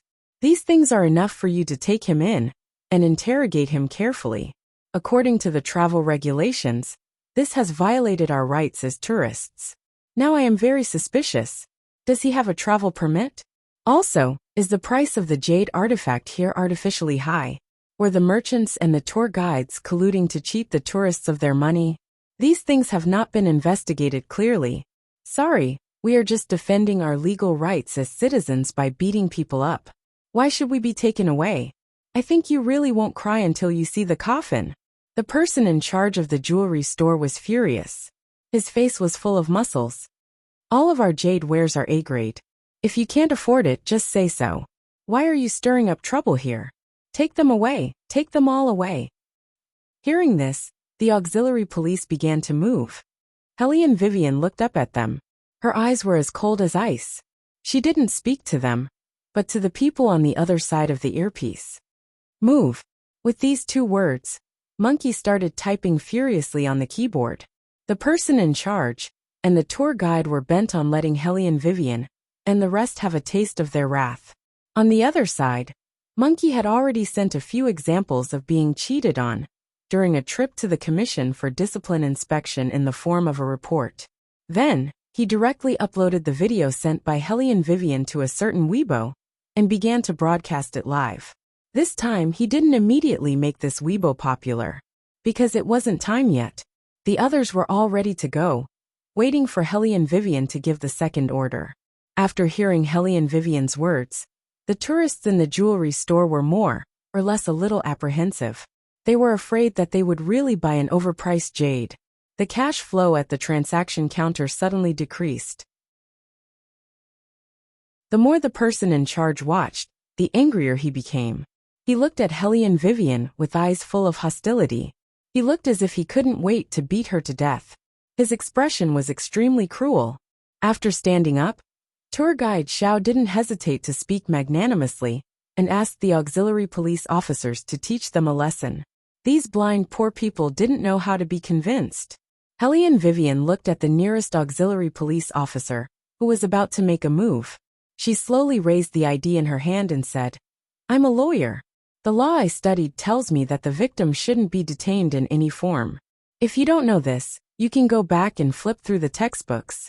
If you arrest me, you can forget about wearing this uniform again." The auxiliary police officer was obviously hesitant. The person in charge sneered, "I, CEO Wang, have seen all kinds of situations. Why would I be afraid of a small lawyer like you? Now you're the one who doesn't have money. You're causing trouble here. And you want to talk to me about the law? Who said we don't have money?" Helly and Vivian turned her head and took out the Gucci wallet from Beligaju's trouser pocket. She threw it over casually. There were more than 10,000 yuan in the wallet, not to mention various US dollars, euros and 3 or 4 gold cards. The person in charge and tour guide Xiao looked at those things and suddenly felt like they were slapped in the face. The other tourists also understood what was going on. It was obvious that the other party wasn't like what the tour guide said. They couldn't afford the jade here, but they suspected that there was something wrong with it, so they didn't buy it. Helly and Vivian raised her eyebrows and looked at the person in charge. It's the same whether we have money or not. No one is willing to be a fat sheep to be slaughtered. So what if we don't buy it, because we don't have money?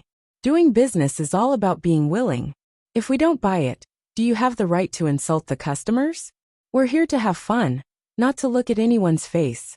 We've spent money to sign up for the tour, so we should be respected. We shouldn't be ridiculed here after we failed to force a deal. Tour guide Zhao's voice was gloomy. You only have 400 or 500 yuan to sign up for the tour. We're the ones who paid as much as you asked. Now you're accusing us of paying too little? Helly and Wei Wei glanced at the surrounding tourists and said in a calm voice, "Don't you think this whole thing is hilarious? Who made the tour guide of Li City so fearless?" Enough. A man in a suit came in from the outside and looked around. He didn't speak to Helly and Vivian, but said to the auxiliary police officer beside him, "Secretary Liang is still having a meeting nearby and is entertaining foreign guests. It's not good for you to be so noisy. Something has happened, and it's affecting the public order. So solve it quickly. Do you still need me to teach you what to do?" As he said, he turned his head and said to the person in charge of the jewelry, "Mr. Wang, Li City is a tourist city, and you're the biggest investor in Li City. It's our fault for not doing a good job in maintaining order. If this lady doesn't want to buy the jade, then don't let her buy it. If word got out, it would seem that Li City's management is not doing a good job. You know how much sleep the secretary has lost because of this."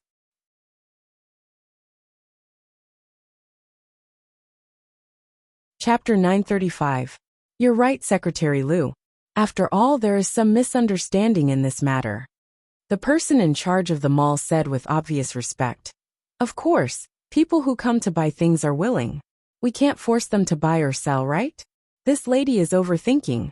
Director Xiao just gave her a few words of advice, and she started beating people up. It's probably because of her strong self-esteem. I don't understand why she feels that her self-esteem is hurt, and why she has to beat people up to vent their anger. Since Secretary Liu is here, let's forget about this matter. After all, we are doing business amicably for the sake of the construction of Li City. Of course, we adhere to the principle of customer first. Since this lady doesn't want to buy, then wait outside. Don't slander the jade of our mall. It's really impossible for us to do business. After the person in charge finished his words, it seemed that Helly and Vivian and the rest were simply making trouble without reason. In fact, the truth was very clear. However, it was obvious that the secretary who came was on the side of the person in charge of the mall. Naturally, he knew how to give everyone a way out without letting the situation develop further. He glanced at the auxiliary police next to him and said, "In the future, it's wrong for troublemakers to disturb the public order regardless of their identity. This time, we'll forget about it. The matter ends here. If anyone doesn't want to stay here, please ask them to leave." Yes. The auxiliary police also followed the order to enforce the law. Helly and Vivian looked at this scene and said slowly, "Wait a minute, Secretary Liu, right? You seem to have misunderstood the focus of this matter." Secretary Liu did not expect that the person in front of him would be so ignorant. A light flashed under the bottom of his eyes. During this period of time, the secretary had reminded him that the child trafficking case in Yun City involved a large area.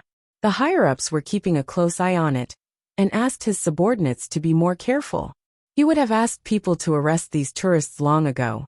Some nouveau riche always thought that with some money, they could protect their rights. However, they did not think about who was standing in front of them. Taking a step back, if the other party was not a lawyer, but an ordinary female college student, he would still teach her a lesson. People like her, who made noise everywhere, knew that there was a problem with the jade here. When the time came to check, they would definitely be held accountable. Thinking of this, Secretary Liu's expression turned cold. "Miss, do you know who you are talking to?" "I really don't know who you are. I only know that you're here not to help the people solve their problems, but to add fuel to the fire of Lee City's broken tourism industry." Helly Weiwei looked into his eyes and suddenly smiled. "The main point has never been whether we buy jade or not, but how we are treated after we spend the money and get cheated. In other words, we are the victims. As a secretary, shouldn't you listen to what the victim has to say? Otherwise, Secretary Liu, how can you continue to be a secretary?" When Secretary Liu heard the last sentence, his eyes completely darkened. In his eyes, Helly and Vivian's actions were reckless. Secretary Liu did not know that before Helly and Vivian said this, she had already ordered Monkey and everyone else to take action. All the video content spread rapidly through the influence of a certain Weibo. This included all the recordings of the driver, tour guide, as well as the person in charge of the mall and Secretary Liu, especially the attitude of the tour guide. It was to the point of angering both humans and gods. In addition to the summary of more than a dozen previous complaints. Soon, this incident attracted the attention of all the netizens. This included the commander of Lee City, Inspector Jiang, who had once carried out a mission with Helly and Vivian. When he saw the video, his first reaction was that it was over. How could this group of people surround Helly and Vivian? What a bunch of fucking good-for-nothings. Inspector Jiang put on his military cap and was about to rush out. The soldier next to him was puzzled. "Major, it's almost time for dinner. Where are you going?" "Where am I going?" "To clean up the mess." Inspector Jiang turned around and pointed at Helly and Vivian on the screen. "See this person, if she's hurt. Don't expect the Tang sect to be involved in future battles. That's the boss of the ghost organization." "Huh. To think that a certain secretary is still thinking of getting in touch with the Tang sect. This time, his secretary is going to block people. What do you think the consequences will be?" The soldier shook his head, still confused. Inspector Jiang did not say anything to him. He picked up a Hummer and drove to the scene of the incident. At this time, Secretary Liu smiled coldly. "Miss, why do I find that you have a tendency to be ass?" Helly and Vivian took a step forward. "Today, I'm the one standing here. I can talk to you about the law to protect my rights. In fact, in China, very few people know the law, let alone how to protect their rights. If the person standing here today was not me, but a university student who did not have the ability to protect herself, what would they face?" "Secretary Liu, have you thought about this problem?" "You can say whatever you want now." Secretary Liu's voice was still deep. "But I'm warning you, don't think that you can incite the crowd just because you're a lawyer. I have the right to arrest you." As soon as he finished speaking, the phone in his pocket rang. Secretary Liu looked at the caller ID on the screen and picked up the call carefully. "Secretary, yes, I'm at the jewelry store." "What? Video?" She's secretly recording? Secretary Lu paused, and his eyes became more gloomy. He could not hear the rest of the words at all. Then, he hung up the phone and called the person in charge of the jewelry store outside. He lowered his voice and said, "This is a little troublesome now, and it's not convenient for me to intervene. I'll watch outside later. Ask everyone to disperse and stop making things difficult for this woman. She seems to have a camera on her, and she doesn't seem to be a lawyer. She's probably a reporter. If things get out of hand, it won't be easy to clean up. But don't worry, we've just checked her background, and she's not a big deal. It's easy to deal with her. When you disperse later, if she still doesn't let go of this matter, you can deal with her the way you dealt with that university student. But just one thing, try not to get to this point." Previously, because of the secretary, we were able to cover up the news of the university student's disappearance. This time, you have to think of a way to make her give in and let her know how strong our backing is. She can't change anything with just a few words of incitement. Do you understand what I mean? CEO Wang of the jewelry store nodded. He rubbed his wine belly with his left hand and thought to himself, "Things have already come to this point. Isn't it obvious?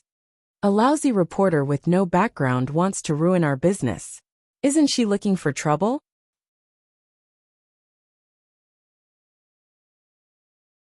Chapter 936.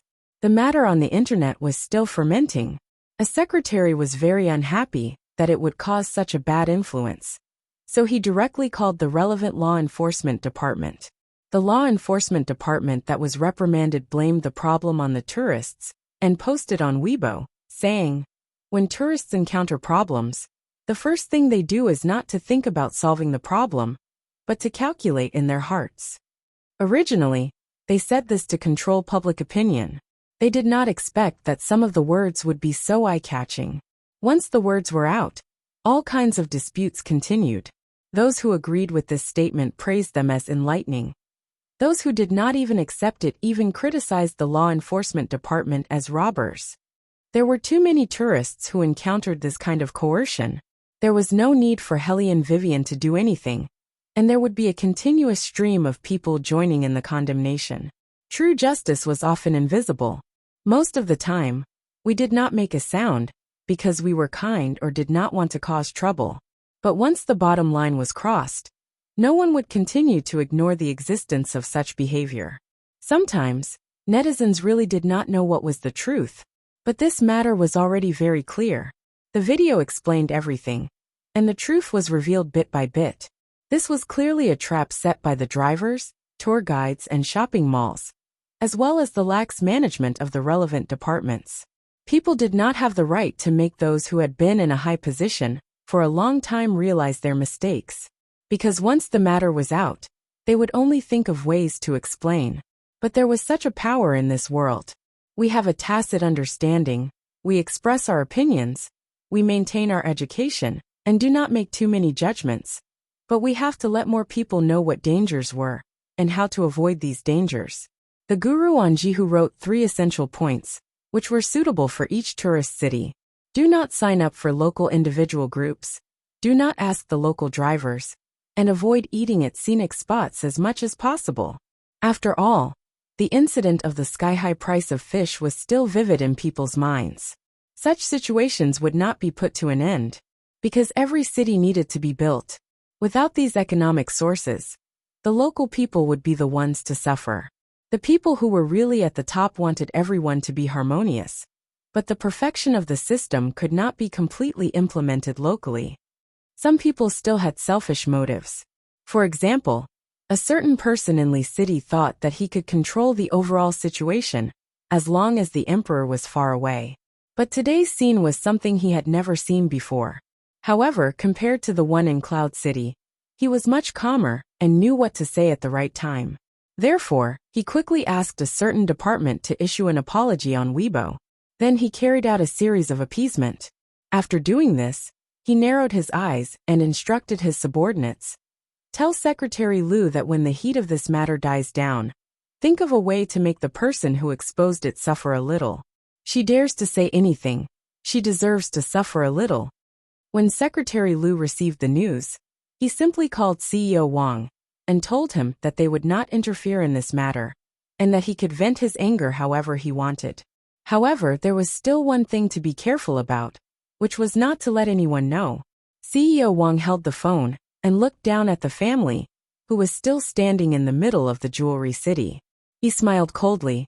Secretary Lu's words were very clear. If it was at the beginning, he would still have some scruples. Now he was asking him to shut the door and beat the dog. As long as no one knew, even if he killed this little reporter, the guards outside would not rush in. That was easy. CEO Wang glanced at the security guards and asked them to take the other tourists to the side. Then, he personally went down to talk to Helene Vivian in private. He did not forget that Helene Vivian had a camera on her, so he disguised his attitude very well. CEO Wang thought that if he lowered himself to invite her, she would definitely not notice. But he did not know that in the eyes of Her Highness, the dirtier a human being was, the easier it was to see through him. As smart as Helene Vivian was, she only needed a glance to know what he was up to. Did he want to get rid of them secretly? In that case, she would accompany him and see who would be dealt with when the time came. After all, it was about time for a certain major to appear. Please. Helene Vivian was the first to speak. Bailey Jiaju glanced at her. No matter what the occasion was, his raised eyebrows always gave people a sense of noble arrogance. Helene Vivian felt that she had to smooth over His Highness when they went back. After all, it had been 4 hours since they came out. His Highness was completely dragged out of bed by her. The devil's temper when he woke up would really last for a long time.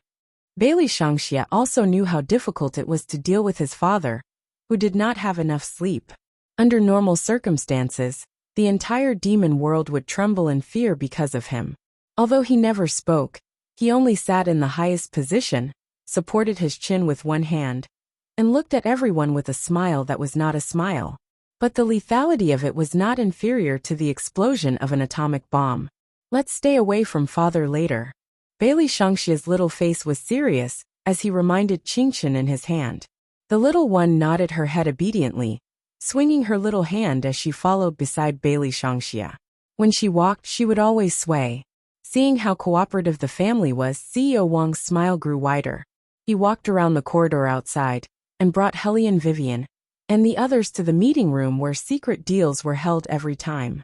Cell phones were not connected here, and similarly, the internet was not connected. Helene Vivian could clearly hear the sound of the Bluetooth headset buzzing.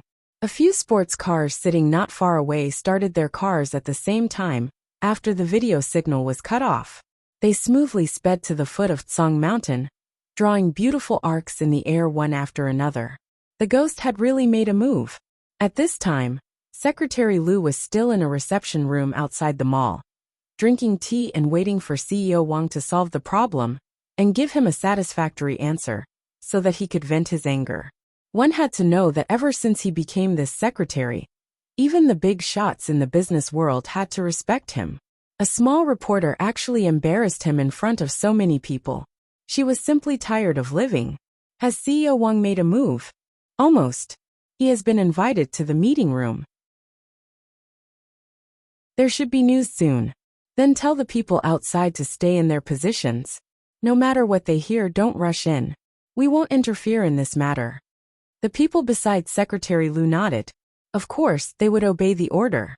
With such a relationship, President Wang did not have to hide anything when he did things. With a click, he locked the door and dragged Bailey Shangxia, who was the closest to him, over. With a fierce expression, he said, "This is more suitable for me to talk to."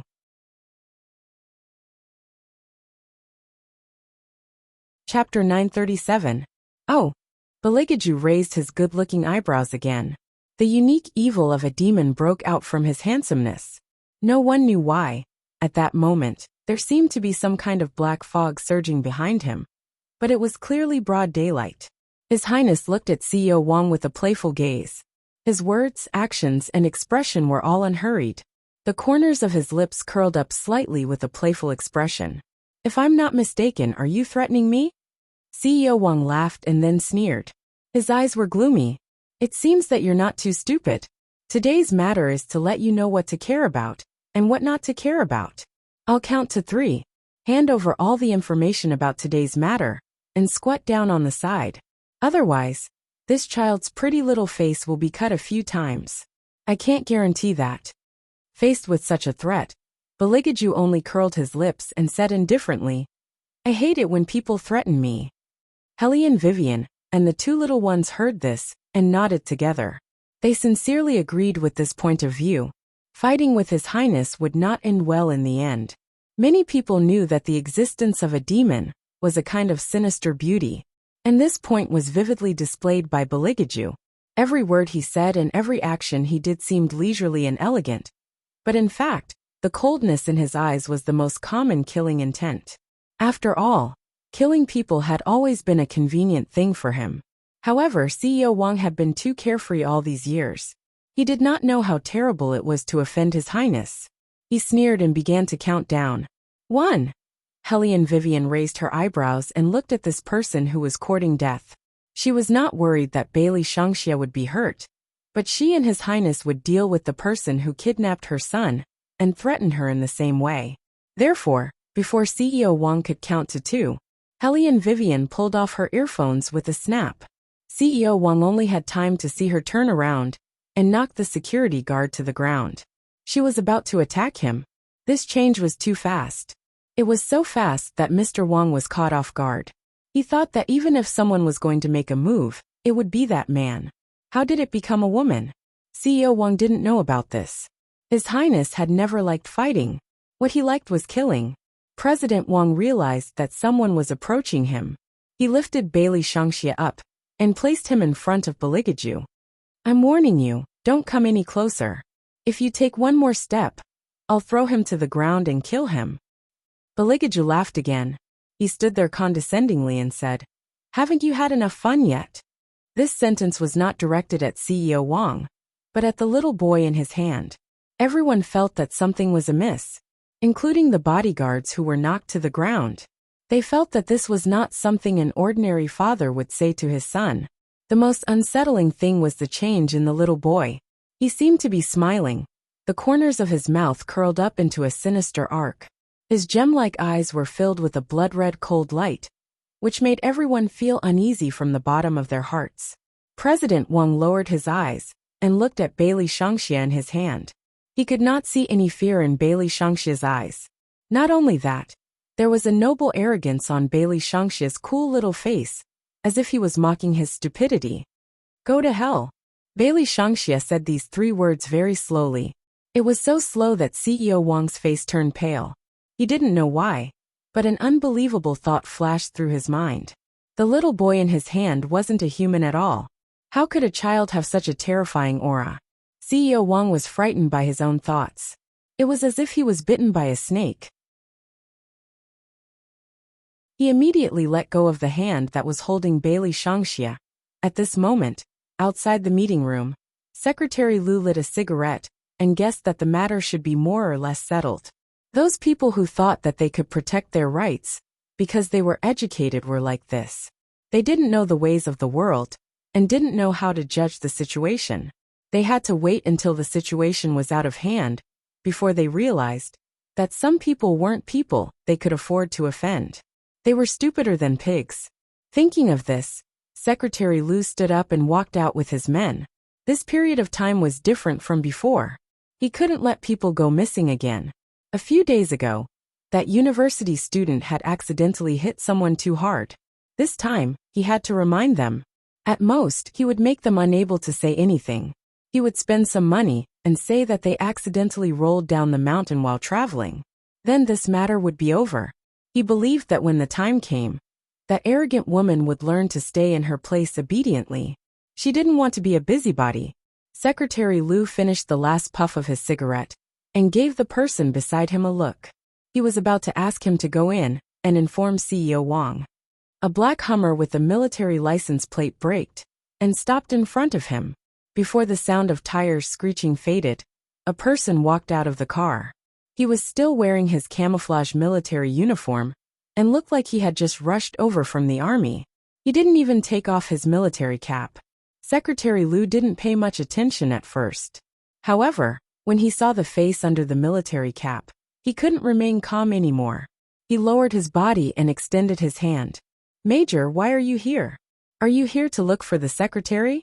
The secretary is still handling documents in the office. Why don't I take you there personally? When facing Inspector Jiang, Secretary Liu was very respectful. The other party held a high position and had connections in the capital. Even the secretary had to treat Inspector Jiang with respect, let alone him. He heard that Inspector Jiang was very close to the Tang family. If he could get in touch with this person, he would have a lot of opportunities in the future. It had to be said that Secretary Liu's plan was very good. Unfortunately, Inspector Jiang was now in a fit of anger. Especially when he saw Secretary Liu in the video, his eyes turned red. He didn't care about the military salute anymore. He pulled Secretary Liu's collar over and asked, "Where is she?" Secretary Liu was stunned by Inspector Jiang's question. She? Who? Where did the girl who recorded the video go? Inspector Jiang saw that there were so many auxiliary police officers outside, but they were not patrolling. Instead, they were guarding around the conference room. His eyes immediately darkened, and he hoped that something he didn't want to see would not happen. Secretary Liu didn't know what was on Inspector Jiang's mind. He thought that Inspector Jiang had come because he felt that the video had a bad influence on him. He chuckled and said, "Major, don't worry. The things that should be dealt with have almost been dealt with. No one will say anything in the future."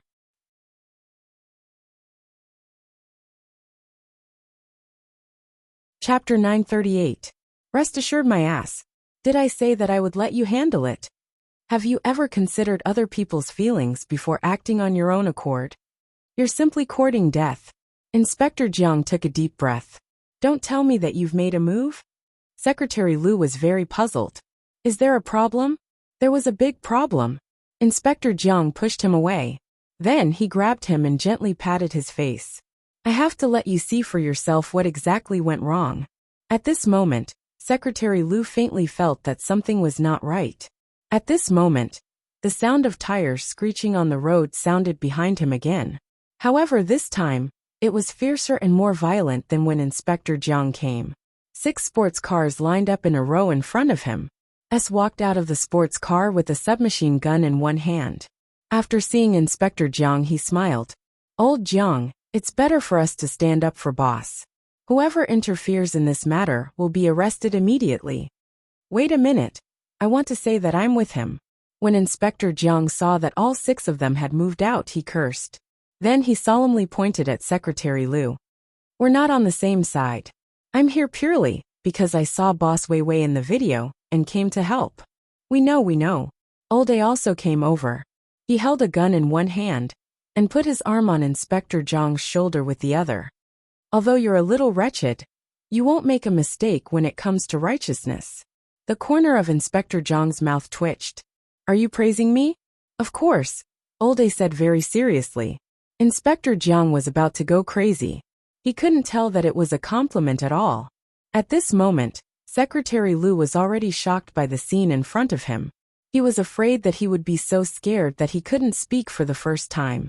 Even his legs were a little weak. That was a genuine submachine gun. In the mainland, only special forces were allowed to carry it. Moreover, why were these people here? Their eyes were filled with murderous intent. Soon, Secretary Liu knew why that murderous intent was. This was because a slender young man bent his knee and placed one hand on his shoulder. He heavily pressed his knee against his abdomen. His voice was cold and emotionless as he said, "Where did you take our boss and little boss?" Boss? Little boss? I don't know what you're talking about. Secretary Liu was really confused. He had never seen any boss or little boss before. Who are they? He didn't even dare to guess the identity and background of the person who acted so recklessly in front of Major Jiang. The pain made his thoughts even more chaotic. Suddenly he seemed to have thought of something. As soon as Major Jiang came over, he asked where the woman who recorded the video had gone. Beside that woman, there was indeed a man and 2 little boys who looked like they were not to be trifled with. Could it be that man was the boss they were talking about? Secretary Liu made wild guesses. Young El looked at him coldly. The female lawyer you said didn't know what was good for her is our boss. Secretary Lu was stunned and felt a chill from the bottom of his heart. He recalled the order he had just given, Inspector Zhang's attitude towards this person, and the 6 sports cars they drove, and the assault rifles they raised. He suddenly realized that he might have made an unprecedented mistake, because he had investigated the other party's check-in and found that it was just an ordinary inn. He determined that the other party was a lousy reporter with no background. She wanted to expose something, so she pretended to be a lawyer in front of them. But now, who could make Major Jiang personally take action? When Secretary Lu thought of this, all the color on his face seemed to have been drained, and he was extremely pale. Could it be that they had offended someone they shouldn't have offended? Misunderstanding. This is all a misunderstanding. Secretary Lu's forehead was dripping with cold sweat as he tried to explain. The young man raised his eyebrows, but his expression didn't change. The video was already out, but the signal was cut off. Do you think the people from the Tang sect are fools? Will they believe what you're saying now? Tang sect.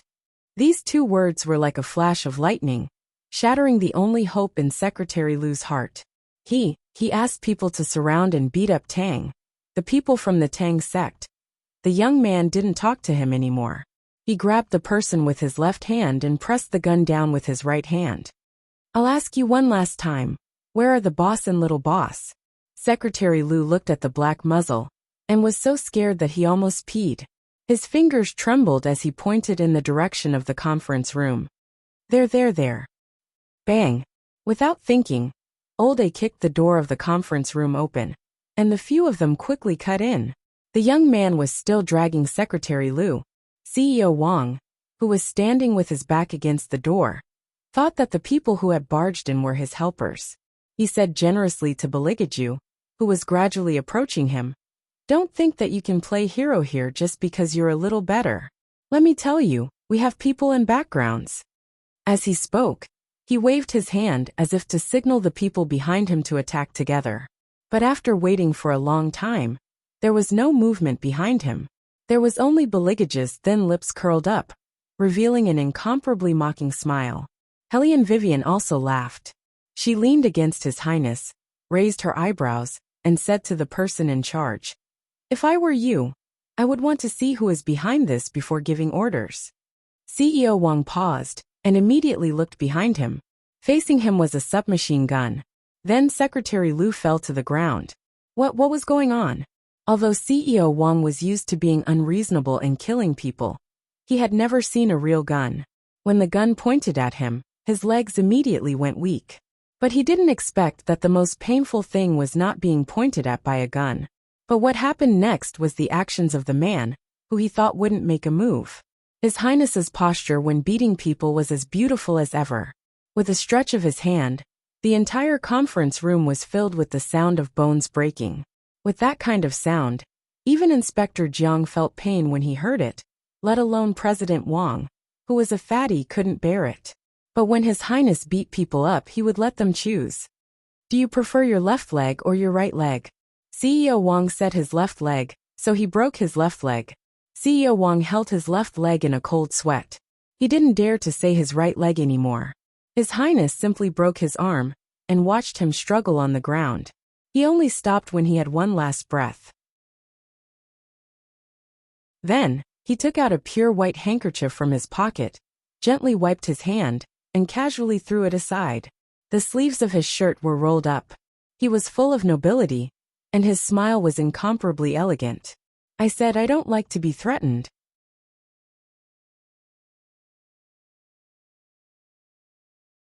Chapter 939.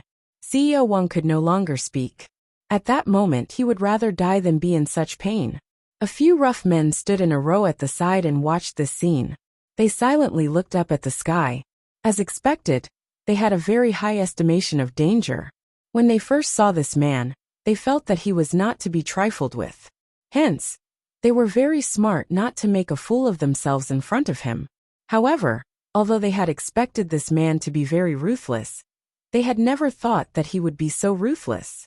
Such a beating was more painful than taking someone's life. How did their boss sleep with him? This beauty looked handsome, but he was prickly to the touch. A few very curious rough men whispered this question in Helene Vivian's ear. Helene Vivian raised her eyebrows and said, "Can't you see such an obvious answer? What he covets is my beauty." The rough men. This was really not too obvious. After all, the other party was the one who was truly beautiful. Wait a minute, this doesn't seem right. Helene Vivian frowned. Why am I the one who slept with him? It sounds like I forced him. The rough men exclaimed, "It's been so long. Why did you only realize the other layer of meaning behind this? It's just a matter of time. Do you understand?" Helene Vivian seriously educated her subordinates. "I never force people. I chased him down." The rough men chuckled. "As long as you're happy. A woman chasing a man. As a domineering CEO and an arms tycoon, should I wait to be chased?" Helene Vivian reached out and patted the rough men on their shoulders. "Do you know why you don't have a girlfriend now? You don't even have the skill to chase people. Don't say that you're a member of the Ghost in the future." The rough men felt like they had been shot in the knee. How could they break through? Indeed, they should activate this skill. But the key was their boss. You're a woman. Why would you activate the skill of a domineering CEO and an arms tycoon? In those novels you read, which domineering CEO is a woman? Tell me. If you tell me, I promise I won't beat that author to death. Helene Weiwei looked at the few rough men, who were as sad as withered cucumbers, and felt that her counterattack was awesome. After she finished speaking, she walked in front of Bailey Jiaju with an expression that said, "This man is under my protection." Qingchen had already stretched out her hand to support her forehead. She did not want to look at Vivian, who was still confused about her position. Bailey Shangxia felt more and more that his mother's valiance came from the inside out. Yes, very valiant. Baligaju, on the other hand, was very satisfied with his captive phoenix's knowledge in certain aspects. Looking at Helene Vivian leaning over, he only felt that it was cute. It was like a little fox that had recognized its master. How could it not be cute? Then, he leisurely glanced at the few burly men. The look in his eyes was very obvious. He was warning them not to say anything that they shouldn't say. Once again, the rough men felt that if their boss fell into the hands of such a man, there would be nothing left of her. However, Secretary Liu, who had watched from the beginning to the end, was so scared that his fingers trembled a lot. On the ground, CEO Wang stretched out his hand, blood bubbling out of his mouth. Secretary Liu. At this time, Secretary Liu did not dare to get close to him. He raised his head and looked at Inspector Jiang. "Major, I am not familiar with this person at all. I really did not know that he would be so brazen." "Xiao, you said you didn't know?" Before Secretary Liu could finish his words, Helene Weiwei's voice slowly interrupted him. "Then why didn't the auxiliary police officers stationed outside rush in when they heard the commotion? Instead, they used something to block the door. It doesn't seem like you don't know about this. It seems like you and Director Wang want to surround and silence me, Director Wang, since I know about this." After saying that, Helene Vivian opened her left hand. Elle skillfully placed one of the guns in her palm. Helene Vivian walked towards Secretary Liu and pressed the muzzle of the gun against his arm. "Why don't we play a game? Which hand do you like?" Secretary Liu heard that and collapsed. Cold sweat kept flowing down his body. Other than fear, there was only fear. Helene Vivian immediately narrowed her eyes. "It seems that this conference room has existed for a long time. I am definitely not the first victim. Now let me ask you, did you kill the missing female university student? If your answer satisfies me, I may not fire this gun. Okay, tell me, why did you kill that female university student? Where is her body now?" Secretary Liu knew that he could not hide this matter anymore. The first thing he thought of was to get rid of his crime. "No, I didn't kill her. I was only in charge of communication. That female university student found that there was a problem here and wanted to report it to the higher-ups. Recently, the higher-ups have been very strict. The secretary's work is not allowed to make mistakes. CEO Wang also wanted to continue with his business, so he wanted to teach that female university student a lesson. Later, CEO Wang made a mistake. He probably saw that the female university student was good-looking, so he overdid it. He He also wanted to give that female university student some money to settle this matter. But that female university student was not willing to do it no matter what. She even wanted to expose this scandal. CEO Wang simply did not stop and killed that female university student. It sounds like it's all CEO Wang's fault. Helene Vivian tilted her head and smiled. The gun handle was pressed against his face. Secretary Liu, do you think that my IQ is especially low? That I will believe whatever you say, huh? Since you know all these things that CEO Wang dares to do, why didn't you do anything? Is CEO Wang the only one responsible for this matter? I will say it one last time. I want to hear the truth. If you can't tell me the truth, I have 100 ways to make you regret meeting me. Secretary Liu was already regretting it now. The pain of having a gun pointed at his body could not be described with words. Fear made him completely collapse. All of this was my boss's intention, because he has to return to the capital during this period of time. He has to do something. If there is even a little bit of negative news, it will lead to a strict investigation. Moreover, what CEO Wang has done can't be undone. We can only think of a way to make that female university student completely shut up and pretend that she is missing. If a relative comes to ask, we can say that the girl was wearing revealing clothes and went out alone, which is why she was harmed. When CEO Wang caught that female university student, he claimed to be her friend, so this method will definitely work. Hearing this, Helene Vivian's eyes became even colder. People like you are worse than vermin. After saying that, she put away the gun in her hand and looked up at Inspector Jiang. We want to thoroughly investigate this matter. Young Master Tang personally gave the order, and your garrison troops will cooperate. Anyone who wants to fish out Secretary Liu, and that person will be taken away. Now let's go find that person. You're tuning in to the Dreamy Chapters YouTube channel. We're so grateful for your support. And don't forget to subscribe to join us on this incredible journey through captivating stories. Your generosity through donations truly makes a world of difference, as it's the primary source of revenue that allows me to expand and enhance this channel for you. Thank you from the bottom of my heart for being a part of this adventure.